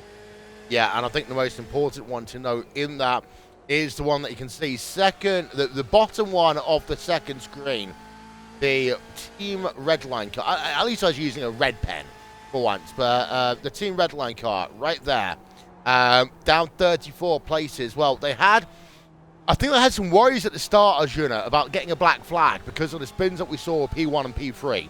Then they had that basically pinball match going on down into La Source. Then they had that incident with lap traffic. Where is that again? Down into La Source? La Source, yeah. Again, it was, on the exit of La Source. So La Source hasn't been their friend here today. Team Redline down 34 places. And they have one team qualified for the end of season BMW Sim live event in Munich. However, let's be honest, had they still been running on track, Alexander Thieb was driving incredibly fast. That could have been 2 Redline cars in Munich in December. Yeah, he was really the class of the field. In about the first 20 minutes of some very bold and aggressive moves, but some also very good and consistent pace. And unfortunate that contact seemingly retiring that car from the race, but doesn't mean there's not a battle out front now, and it is effectively between 2 Williams cars. Let's not forget the Cup of Nations car is being entered and operated by the Williams team, and Augustin Canapino is sharing that car with Sammy Matty Trogan. It's been a fairly solid run in the first hour, but since Augustin's come into the car, the fireworks have really been lit, and he's really just been closing that gap lap after lap. Yeah, Sammy Matty Trogan, we commentated on him yesterday as well, as Zenith Esports, Camp Sports versus Ronin SimSport, deserving another look from our overhead coverage, brought to you by our camera partner, that is trackcams22.com, and it's from Balau, and well, that was easy there for Ronin, just getting that side draft into the car and getting that move done. Ronin SimSport up now into P6. Unfortunately, though, the number 12 car just slipping back since they had their incident. They were running up all the way in 4th at one point, Will, and losing 2 spots in about 3 laps time. It's not going so smoothly for them, but we jump back to the battle for the lead. We jump on board, in fact, with Augustin Canapino, one of the real racing drivers who's very much embracing the virtual side of motorsports as well. He recognizes that while it might not be 100% authentic, there is still a lot that you can learn and a lot of competition to be had, and Augustin has been entering a lot of these events over the last few months, Will.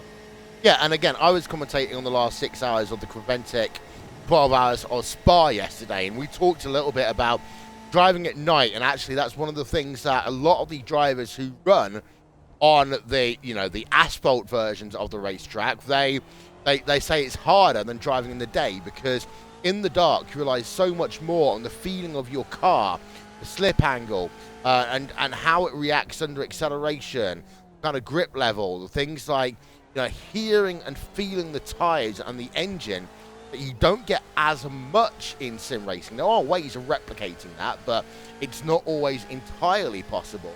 Sammy Matty Trogan was in that race yesterday. They did well. But even though a lot of these drivers are still sat in the virtual world, doesn't mean that they're just doing one race here or there. Some of these drivers have incredibly difficult schedules, and running SimSport with an incident.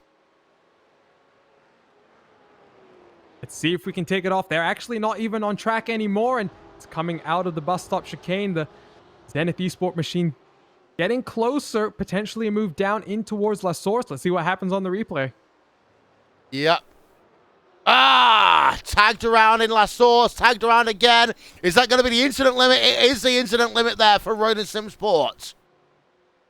Oh, and in case you guys aren't aware, there is an incident limit, and each contact gives you more points towards that limit. And unfortunately, Ronin Sim Sport are now sliding through the field because once you reach that limit, you get disqualified from the entire event. And unfortunate for that team because, Will, it was proving to be a fairly strong run, but once again, the off tracks at Spa catching some of these teams out. They are going to be incredibly frustrated by that because, of course, the way the iRacing system works, it is what we call a no-fault system, Arjuna. So if two cars make contact, it is impossible for the sim to determine who was the driver who caused or was responsible for the incident. So both drivers are treated equally in terms of the incident points and their safety rating. However, in that circumstance, Ronin got two clear taps from behind, and if I was running SimSport, I would be waiting for the cooldown period to end, and I'd be sending an email to the iRacing stewards in the form of a protest. Yeah, that's just a bit of an unfortunate one, Will, because at the end of the day, I don't really think there was any intent there from the 12 car. Just getting a little bit too deep under braking. And, you know, sometimes I feel like in these GT cars, some of the drivers are more willing to make contact, given that as opposed to an open-wheeled car, you can get away with that contact. But the 4-car battle has now become a 3-car battle as Isaac Price and the Williams Esport Razor machine is trying to just get past the G-Drive machine in front of him. You've never done bump drafting at Talladega in an IndyCar, have you? I have been bump drafted in an IndyCar at Talladega, and I immediately got onto the onto the public radio and said, "Please never do that again. I need a change of pants." Yeah, it's one of the scariest things ever. I actually won 2 races at Talladega in an IndyCar, despite the fact I absolutely hate that track and car combination. That's a funny story. I'll tell you a little bit more about that one after the race. But Augustin Canapino, well, he's into draft range now, but he's also going to be into dirty air range. And, of course, because of the fact that these drivers are double stinting their tyres, mainly because of the time that you gain by not taking tyres, and you don't necessarily gain as much time by blasting it around the racetrack. The drivers and the teams who have taken tyres were the Koana Sim Sports car, the number 81. Well, the reason for them doing that is because they ran out of fuel and then ended up making contact with their fellow Koana Sim Sports team and ended up hitting the barrier at Blanchimos, and they might as well have taken some tyres. Then also we had ourselves 2 people outside of your top 10 taking tyres. They were the Team SRB for Juras on the BS Hype car. That's the reason why, Arjuna, they fell down the field. They're kind of back up to where they were, but I don't think they've yet gained anything. Now, and I was just taking a look at David Williams in the 81 VRS Coanda machine, and he's up into 14th place, so gained 5 places since coming back out of the pits. But while it's kind of worked in some regards to catch some of the slower cars in front of him, it's not really helped him in regards to the pace to the leaders. Once again, though, he did have some damage. The car looks fairly clean, though, on screen. So for that car that was running up in the top 5 at one point, running out of fuel, it's not a very Coanda-like thing to do, Will. Making a mistake on math is not something you expect with a top-level organization like Coanda. You're completely right, and especially the fact that, of course, David Williams would have been in the house in Grono. Philip Stan would have been doing the work there to make sure that all the team members were communicating effectively with each other. Mac Backham also running in the house in Grono right now, and he's running in 3rd place in the number 2 car.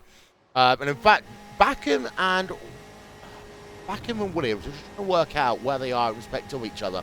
I think they do sit next to each other in the Coanda house, in the garage in the Coanda house in Grono. So if something like that was to happen right now, they would literally just lean over with a stick and probably poke the other to let them know something was going on. Well, the Coanda house, I really love the concept, Will, but you just brought up an interesting question that I never really thought about because, you know, when you have these drivers who compete in so many races alongside each other, what happens when you get involved in a little bit of argy-bargy and, you know, let's say that develops. We've seen that happen in F1 before where obviously teammate relationships maybe take a little bit of a nosedive after some time. But, you know, everything I hear about the Coanda house is about how the guys are willing to work together to make this what is ultimately a dream to be able to live in a house and go sim racing a reality. Well, I do know that they've still got a lot of beer left over from another event, so that's one way of smoothing the relations between Backham and Williams if they were to have had an incident. But they've actually only got 3 drivers in the house right now: David Williams, Joshua Rogers, and Mac Backham. Mitchell de Jong is supposed to be there. However, of course, due to the current pandemic, it means that de Jong hasn't been able to travel from the west coast of America and California to Germany. And even now, some of the countries in Europe are relaxing travel restrictions. That does not include the United States right now. So that would mean that de Jong would actually have a tough time. He would have to essentially self-isolate, and that would be that he couldn't even be in the same setting as his teammates for 2 weeks. Financially, essentially, that would be 2 weeks in a hotel, Arjuna, and that does rack up to, just quick basic maths here, something close to about $2,000. And it's not just that. You have to remember Mitchell de Jong in the Porsche Esports Super Cup and lots of other virtual competition as well. For all of these drivers, it's not just, something they do on the side. This is their main focus. They spend so much time and effort committed to sim racing that 2 weeks away might just be in a period of time you just can't afford, Will. So, Mitchell's currently still in the US awaiting that clearance to be able to travel back to Germany to take that room in the house. And, I'm sure he's looking forward to it. But we jump back to the battle for the lead because Agustin Canapino has closed the gap up, and in the next few laps he's going to be looking to set up the move, and he's got enough time. Will 20 minutes is plenty of time to just find an opportunity and set the pass up. And we go back to the pit stop cycle. You were pointing out that Agustin might be a little short. He might have a little bit of time to do some fuel saving while he does some research into how he wants to get the pass done. Yeah, and of course, one of the greatest moves in the history of Formula One happened at this racetrack. It was Mika Hakkinen over Michael Schumacher. What is it, lap number 42 or 44 here at the Grand Prix of Belgium? And they worked through some lap traffic. Here, Agustin Canapino, he might just want to spend a lap or two just saving a bit of fuel, saving those tyres, cooling them down a little bit, and working out where he is faster than his teammate. Well, the thing is, actually, Arjuna, he probably knows the reason why he is fast, where he's faster than he is, because they probably turned hundreds of laps together around all of these tracks. And actually, that's the reason why battling with your teammates can actually be a lot harder in any form of racing, because your teammates know you better than competition that you might not see week in, week out. And that's why I say this investigation phase is going to be so important, because while that's true, at the end of the day, every race is a unique event, and circumstances change, and you never know what your teammate is going to do and what's going to be working well for him. So this is a period of time to just do some investigation. You mentioned that pass between Mika Hakkinen and Michael Schumacher. That was actually one of the moments that I fell in love with motor racing, splitting a lap car down the Camel Straight into Les Combes, a fantastic pass. But right now we're watching David Williams trying to make a pass on the Prologue React car up into 13th, and there's a little bit of a touch there. Just David getting a little bit too deep and a little bit loose, losing a bit too much momentum, and the Prologue car just giving him a little bit of a nudge there. Yep, here's another replay on board of Car Sim Sports and the number 81 car of David Williams. A little bit long there on the 5th gear to just try and hit the limiter, because you only barely graze 6th gear heading into the final chicane, so you don't really need to worry about upshifting. It's the little things that when you've been on iRacing for 10 years, you know that sometimes you can just be a little hot on the rev limiter. Of course, might not be a good thing if you're running in a Grand Prix in your Mercedes, but it's one of those things that the sim racers, I think that's one of the edges they have, Arjuna, over those that have come from real life motorsport. There's little quirks in sim racing. That's not to say that it's not realistic, but there's little quirks in the way that, the iRacing scans and the engineering of the cars are, that might just give you those little hundredths of a second advantage over others. Yeah, and it's, again, not to say that iRacing isn't very realistic in a lot of the ways it's modeling things, but ultimately it's very, very difficult on consumer level hardware, which is what most of us are using to play these simulators to actually replicate 100%. So there are always little minute differences. One of the examples is just fuel saving. So, in the real world, you do things like you short shift, you use different fuel mappings and all kinds of tricks like that. But, back in the virtual world here, it's just a simple lift and coast and something slightly different. And just one of the many things that's slightly different between the real and virtual worlds. I think you and I in IndyCar over the years, we've heard the stories of people trying to turn the engine off then realizing they can't turn it back on, as an example. But in things like NASCAR, you would literally, turn the engine off and properly lift and coast under yellow flag conditions. Now, you wouldn't turn the engine off in an actual racing situation, but lifting and coasting is one of these things. And for the combinations car, Agustin Canapino, we talk about, spending a couple of laps to find a way past. On the flip side of that, I would always think, okay, that's all good, but I want to actually find a way of getting past quickly, because you don't want these tires to get too heated up right now. And Agustin Canapino down to a 1/10 of a second, but Christiansen actually has, in my opinion, less downforce because he pulled away on that final third of the Kemmel Straight. You could also see it in the revs and also hear in the engine note. Agustin Canapino doing a little bit of lifting just towards the end of the Kemmel Straight, not pressuring his teammate too much. And Will, that's something that is not just something you do when fuel saving, but also when you're driving behind someone who you want to keep up the pressure, the pace rather. You don't want to pressure them too much and have that pace come down because they're, watching the mirror too much and worrying about you. I think at this point, maybe Agustin Canapino, just looking at the gap behind there, you can see it's 6.3 seconds. And maybe just thinking a little bit more about the fact that he doesn't want VRS Coanda to catch up. Yep, just highlighted two parts there. Lap 43, well, they were almost equal, but lap 44, Matt Backham gained half a second. Now, if you were to gain half a second of the time remaining, it would be very close at the end. So the pace that they're doing out front, it is about the limit of how they can go before Backham would start to close them in. So if you are Agustin Canapino, you're thinking, I don't want to make this a 3-horse race. And if I'm going to have to sling one down the inside of my teammate, it will be safer for me to do that than run the risk of a driver like Backham, who, let's be honest, is sublime around this racetrack, who knows this racetrack off by heart, who can also do incredible moves. You don't want to make it a 3-horse party.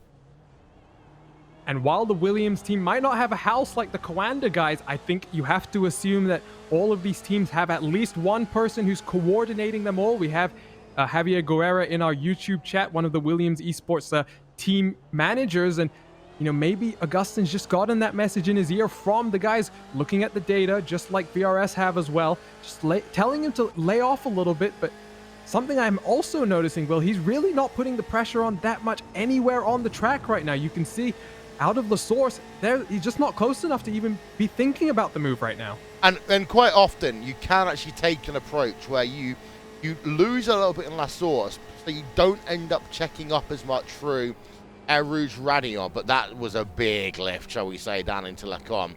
And if you give a 1/10 of a second away at La Source, you get enough separation that you don't lose momentum up the top of the hill at Radion, giving yourself a better run down into Lacombe. But you're right, Agustin Canapino really not pressuring his teammate.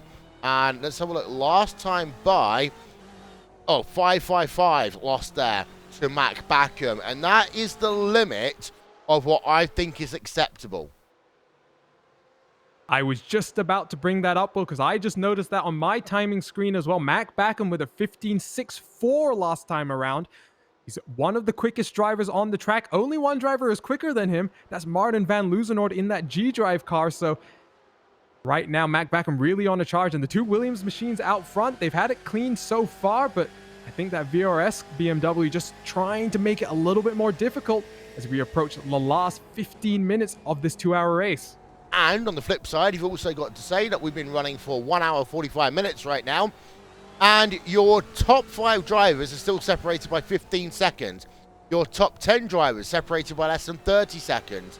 And we still have a grand total of 25 drivers of the 31 running on the lead lap. So we are talking about tenths of a second here for good reason, because it is such a close race. And there is third place, Mac Backham, entering the bus stop chicane. And let's have a look then at the gap. It's 5.7 between himself and Augustin Canapino as they come past the start-finish line into La Source again.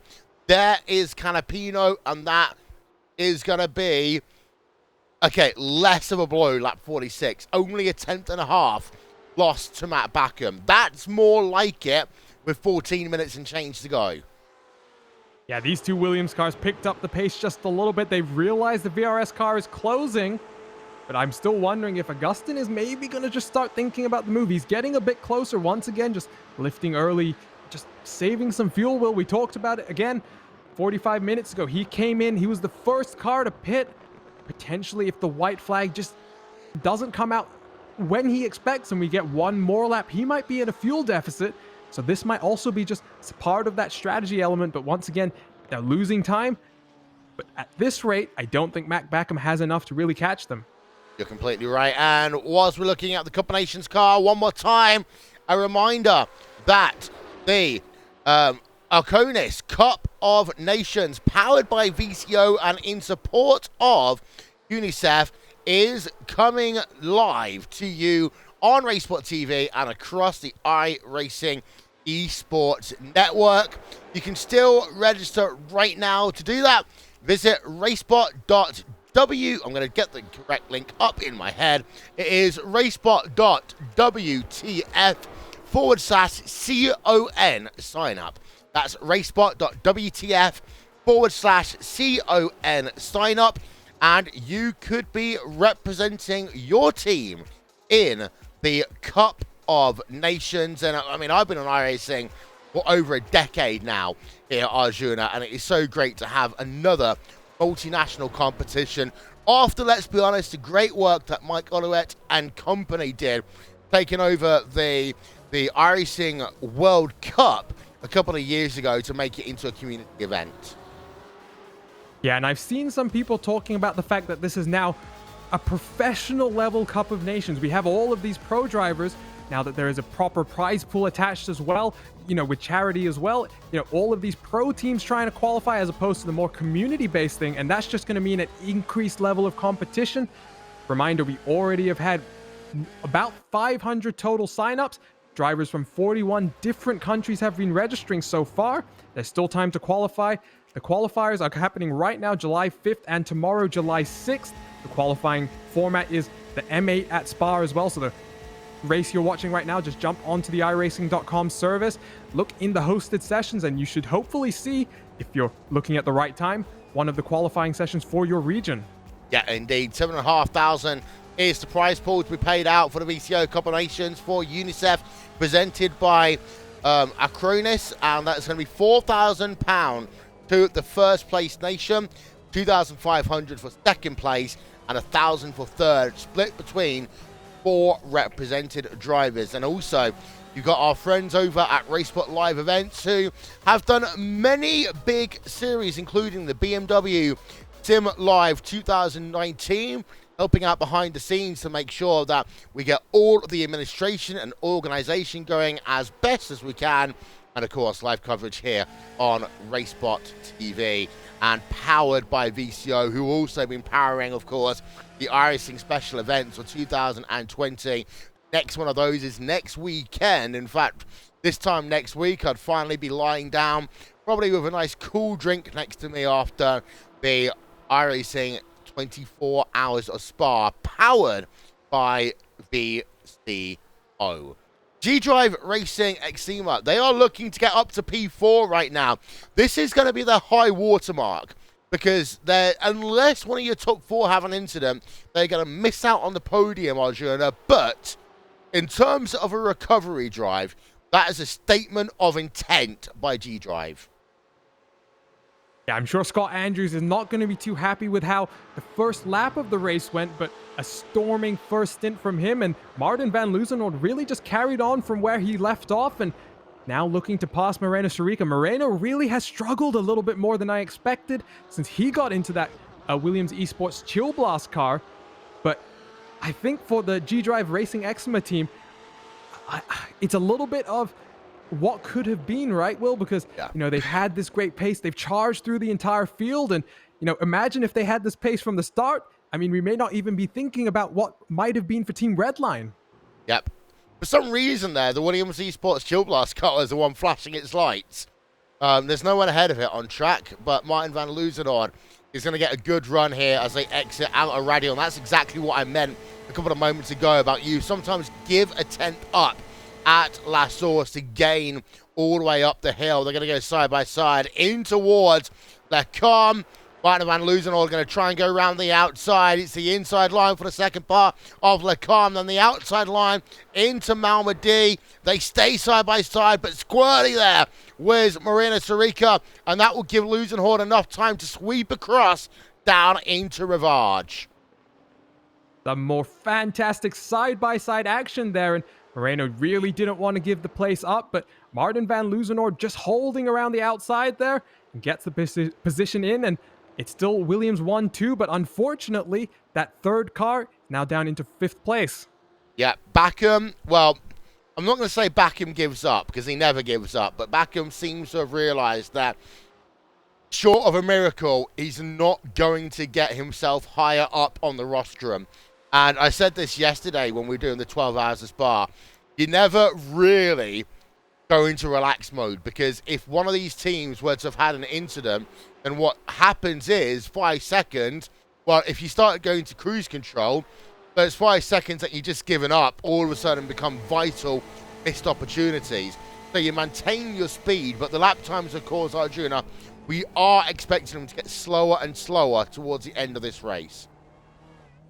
Yeah, but what's been interesting is the gaps kind of stabilized more because the leading 2 Williams cars have picked up the pace. They were doing some mid-16 laps for quite a few laps, and the last few laps have dropped back down to a 15.6, and that's where we see the gap stabilizing to the VRS car. But what we're seeing is Agustin Canapino still staying right behind, but as we approach the last 7 minutes of the race now, Will, I think we're at a point where potentially Agustin can try to fight, knowing that they have a little bit more of a buffer space back to Coanda. Yep, if the camera would get behind those pesky trees, that is. So here's a good run, and, well, it looked good from up above, but I think now it's a kind of play the mind games first. See whether you can not shunt him off track, but cause him to just push a little bit wide, a bit like what we saw with the G-Drive Racing Acima car and Marina Sarica a moment ago. Then, do you wait until the last lap, or do you do it with 2 to go, Arjuna? Now, this is a tough one because I've commentated on some races in the last few months where I've said I do not want to be the car coming to the white flag in the lead. But, in this case, it's not as clear-cut because while the draft is very strong down the Camel Straight, it's not a done deal going into Les Combes, and we've seen cars going side by side. So, I think in either position, you're in a good spot to try and get to the win of the race, but obviously being out front in this case, probably a little bit stronger. Indeed, so your top 8 then along the bottom of your screen for the final time. I'm going to show it to you in this race. Williams Esports Fanatec leading by half a second over Combinations number 86 car. BOS Commander Sim Sports 3rd. G-Drive Racing Exima 4th. Williams Esports P5, P6. Zenith Esports Camp Sport in 7th. And G-Drive Racing Exima round out your top 8. There are 1 or 2 battles going on outside of your top 10. The biggest one is Imperial Motorsports Magic Man, which is quite possibly the best team name I have heard or seen in a while. And I'm not going to lie to you, Arjuna, the livery is pretty striking to boot as well. They're in 22nd place, and they are trying to gain up to the rear of the Shadow Sim Racing team. And, well, I know William the Vec, an iRacing member, loves his anime. That would be right up his street. Yeah, I don't think he's the only one. That's a very distinctive livery and very well done as well. I've seen a lot of these, anime art style cars, not always executed the right way, but I really like the way it works on the 20 car in Imperial Motorsports. The Magic Man trying to do some magic right now, move himself up into 21st position. They're fighting with Shallow Sim Racing, and these are some of the guys, Will, who have really gained some good positions because the Magic Man, they're up 14 places in this race, and the guys in front, they're up almost 20 spots from where they started. So we've seen some of these teams really just have a strong race pace while maybe not having the qualifying performances they maybe would have wanted.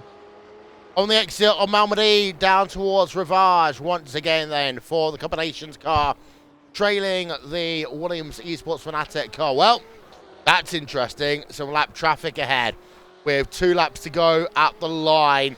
There's 2 cars that I think they're going to have to negotiate in these final 4.5 minutes, plus the conclusion of the white flag lap, Arjuna, and each one of them could pose an interesting situation. And I'm just looking at something now, Will, because we saw Ronin Simsport getting that disqualification. Both of these Williams cars have kind of been straddling that line of running all the way out to the track limits. So you get a little bit closer to a lapped car, you get a bit more dirty air, and maybe suddenly you start getting a few more incidents, and hopefully both of these drivers don't fall into that trap of getting that DQ just like Ronin Simsport did. Yeah, that would be disastrous. I think, though, they were lucky. I don't think any of these drivers had any 4x incident points at the start of this race, so they should be okay. We're looking from the rear of Martin Christensen in the number 1 car. Number 86 car is just behind. 2 laps then to go as they cross the start-finish line this lap, and then what will end up being the white flag lap. That is the Morpheus by Awesome Motorsports Group car, who is just ahead of these 2, and it pulls completely out of the way down at the source. Well, on one hand, good sportsmanship. On the other hand, I'm not going to lie to you, I wanted some drama in the last couple of laps with these drivers having to work to overtake the lap traffic.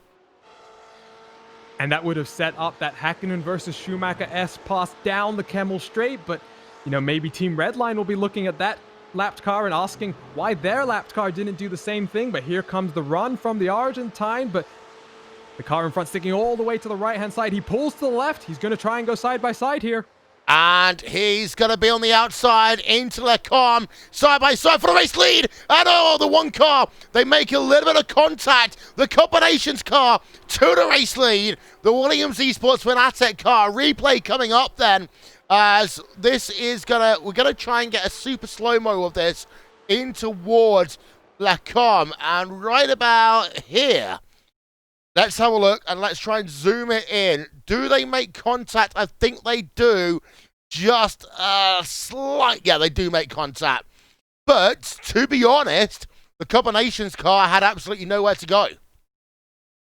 Yeah, I don't think the contact can be blamed on the Cup of Nations car. If anything, the Williams Esport Fanatic car just getting a little bit too loose and sliding into the path a little bit more, but the battle's not over. Let's not forget, Will, there's still the potential, but I think Agustin Canapino, he's got the pace, and he made the move stick here. It was a bold move around the outside. Look at how he carried the momentum into the second part of the corner as well.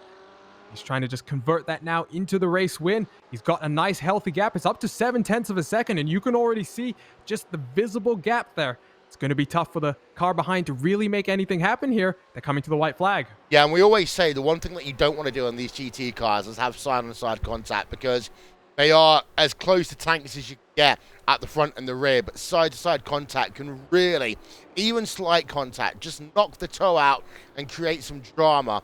Now, it's 4.1 back to Koana Sim Sports, but I think the way it is right now, as they come to the white flag lap, it is going to be, unless Fnatic get a huge run with this traffic ahead of them, I think Combinations and Agustin Canapino should be able to bring this one home. 1 minute remaining of our 2-hour play clock, so this is now confirmed to be the last lap of the motor race, and, well, Canapino, he will just about catch this traffic at the very end of the race. If you are Martin Christensen and you're thinking, okay, what could I do? Well, blow that story out the water, because the lap traffic just completely got off the gas pedal.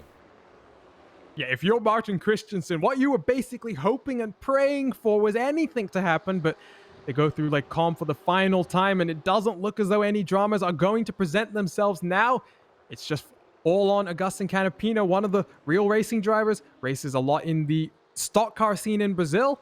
He's now got to come here and take the win, and he'll be securing his place in that finale in Munich in December. Yep, Zenith Esports. Oh, that looks like a slowdown. It's going to look like a slowdown there for Zenith Esports. So we are just going to get ourselves a quick look at this. I do think it is going to be down on the exit of Radio, just having four wheels under pressure on the last lap of the race. And this is where people really earned their paychecks. And actually, no, he didn't. So that's weird, because he got passed by one, and then the second one, he didn't really go into a situation where he just got off the noisy pedal. That's very strange. Might find out more about that one at the end of the race. But here is the combinations car. Here is Augustin Canapino. He's flashing the lights already. There's lap traffic in Augustin Canapino. It's not going to take any chances there. Going way off track down at Blanchimont. Down into the bus stop then for the final time. And it is going to be the Cup of Nations car who will claim victory here. It is the team of Augustin Canapino and Sammy Matty Trojan taking victory in the 4th BMW Sim 120 Cup event, and they will punch their ticket to Munich in December, as well as Juna, as taking home some sweet, sweet kahuna. So $1,200 goes into the pockets of both Sammy Matty Trogan and Augustin Canapino. They had a fantastic race here today. Both drivers had to put on a strong showing, and while the Williams team once were 1, 2, 3, and 4, they're going to come home 1 and 2, and that will still be pleasing. But VRS Coanda, they're still in a battle. That's with one of the Prologue React machines in front of them. And that's David Williams. He tried to go down the inside of Blanchimont. I mean, David Williams is normally known as a safe pair of hands. Going to give a love tap, though, on the exit of the bus stop chicane. Can't get close enough. It does deserve a replay. Let's get you that one from our overhead camera. And, well, that was desperation there by David Williams, the Englishman. He got close. He's saying, okay, I've got the run. He didn't want to lift into Blanchimont. He got alongside, and then, I wouldn't say chickened out, he thought better of it. Maybe he thought wisely is what I would say. Yes. He realized that he didn't want to be responsible for a last lap incident through Blanchimont, and unfortunately, he didn't get the position, but at the end of the day for David, all he could do really is recover from a difficult position, and ultimately 14th place is not the worst, given that he was all the way back 19th and languishing about 40 seconds behind your leaders at one point. And also, it's worth noting, no victory donut for the Cup of Nations car. So we were talking about fuel. They must have been really close. But they timed it perfectly, Will, and that's what strategy is about, and that's what I love about endurance racing. It's when you can execute just so perfectly like that. They came down early, and they made it work. The undercut just got Augustin in a few laps earlier. He had those tires warmed up and up to pressures ready, and then really put the pressure on. Yeah, indeed. So let's have a look then at your final race results here from the BMW Sim 120 Cup at Circuit Spa, Francorchamps.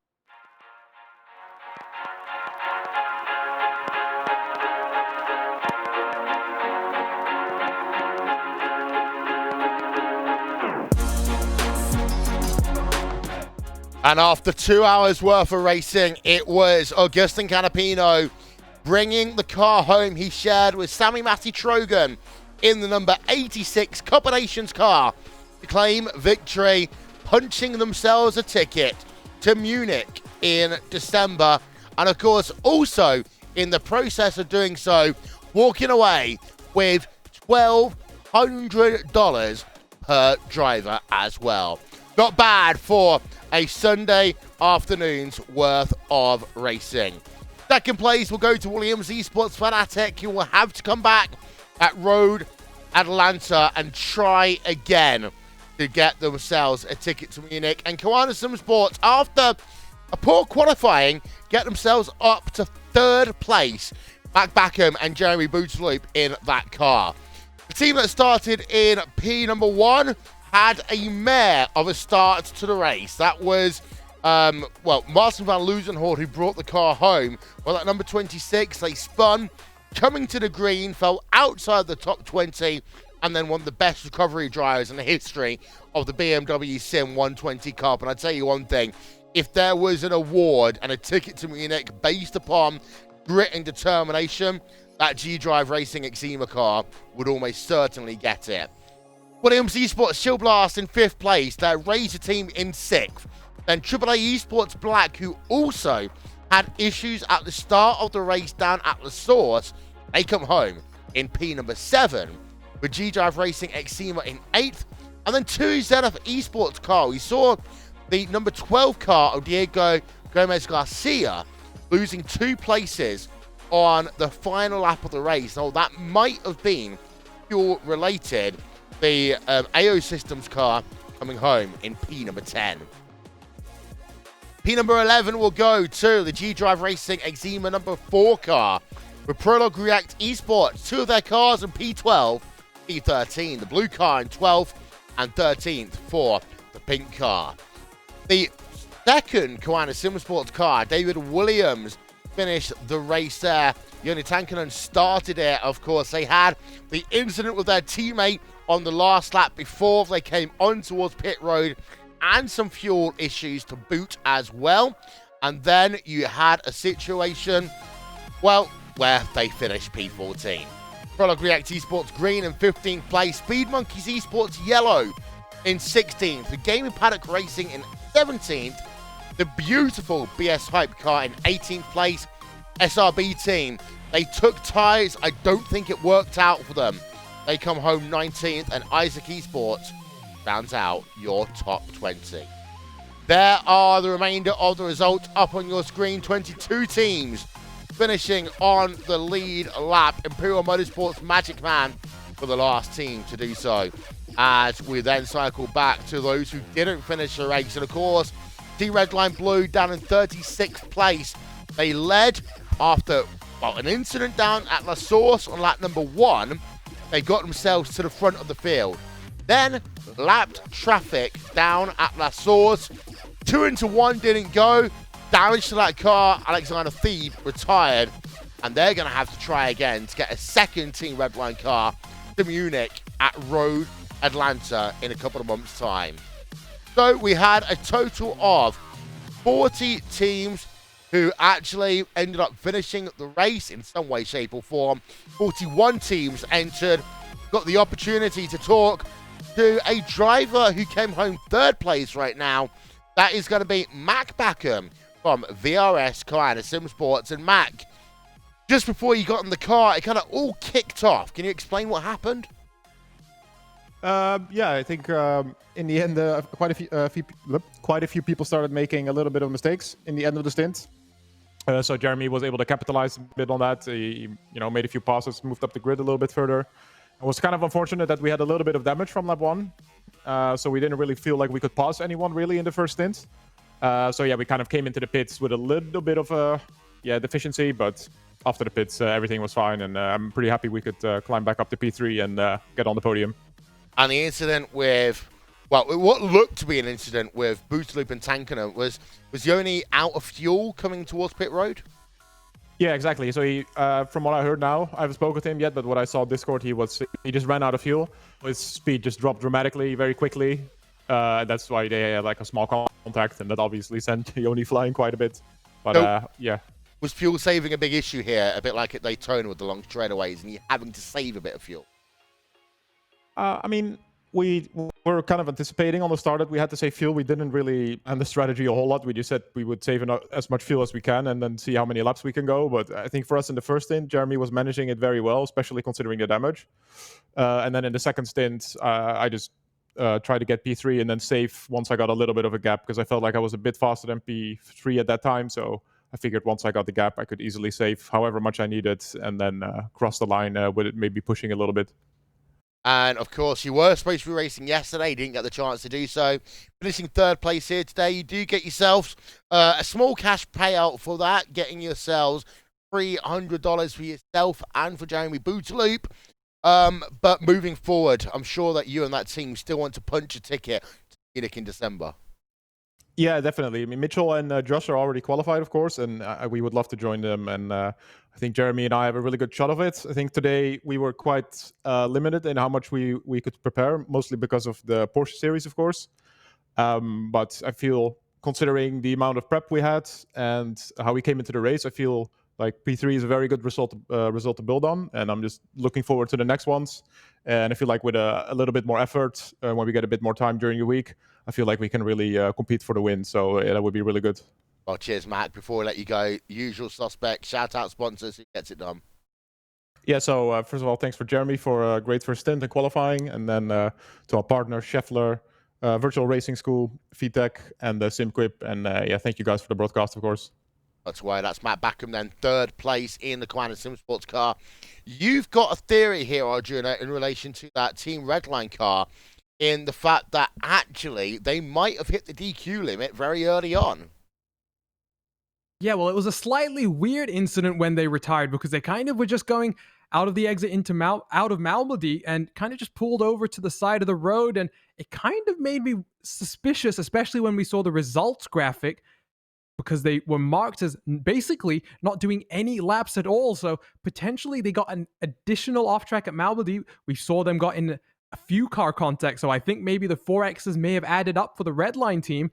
And maybe that's why they pulled off in such a dramatic fashion. Well, they might have had the one down and into the entrance of the bus stop. Saw them with the Zenith car coming to the green flag. Then, of course, the pinball machine, as I'm going to call it, down into La Source, which, let's be honest, is every race at La Source ever. But then also the incident of the lap traffic. You're right. You could actually have been onto something there. Yeah, and that's, 12 laps into a race at Spa, you never want to be thinking about reaching 17 or 25x in an iRacing race. But unfortunately, I think just sometimes that happens, Will. It just kicks off before even the green flag. I think back to my own race at the 24 Hours of Spa a few years back, and we got significant damage and a similar incident at the start where cars just checked up and we got run over, and you fight back for 24 hours, and when you're in that spot where you already have 12x before even getting to the green flag, it gets very demoralizing, and sometimes you just drive a bit more aggressively, and maybe that's where we saw the sparks from Alexander Thieb really coming, because he was lighting the track up and one of the fastest drivers on the track for sure. Talking about sparks, that gives us a wonderful little segue to give you one final reminder that you can sign up to the Acronis VCO Cup of Nations in support of UNICEF. And of course, we are not only bringing you a great sim racing competition to see who is the best nation on iRacing in 2020, but we also get to raise some money for the UNICEF COVID-19 response fund as well. So for more information, visit racebot.wtf/CON sign up. That's racebot.wtf/CON sign up. And thank you to our partners at Acronis and Williams Esports and VCO for coming on board with that one. Qualify, as we say, this weekend and next weekend. A busy week of action coming your way, of course, also on RaceSpot TV. We have this little thing called the 24 Hours of Spa next weekend, Arjuna, and it is the GT3 only event of 24 hours, and that is a very different type of 24-hour race compared to the multi-class racing we've seen at Daytona, at Sebring, at Le Mans. Yeah, and I mean, we just left the French countryside just a few weeks ago, the 24 Hours of Le Mans in partnership with VCO, and we now roll into another special event, and like you say, very different because you still have that issue of the traffic over 24 hours, but now it's all the same class, and it becomes much more difficult when the speeds are much more close in terms of passing some of those slower cars. Well, that is all we've got time for, so don't forget, hit that subscribe button, do all these things that the social media influencers tell you to do that I can never remember. But we want to say thank you, of course, to my co-commentator, Arjuna Kantapati, as well as Istvan Balao, TrackCams22.com for all of the great camera angles on track. My name's Will Vincent. On commentary, also been doing all of the legwork behind the scenes as well. Thank you to Hugo Louise. That makes my job just so much easier. That is all we got time for with the 4th edition of the BMW Sim 120 Cup. The next round of the championship in just over 2 months' time as we go to Hotlanta, to Road Atlanta, and we go to what is going to be the most drama-packed race of the season. I guarantee it. Good afternoon from Circuit Spa Francorchamps.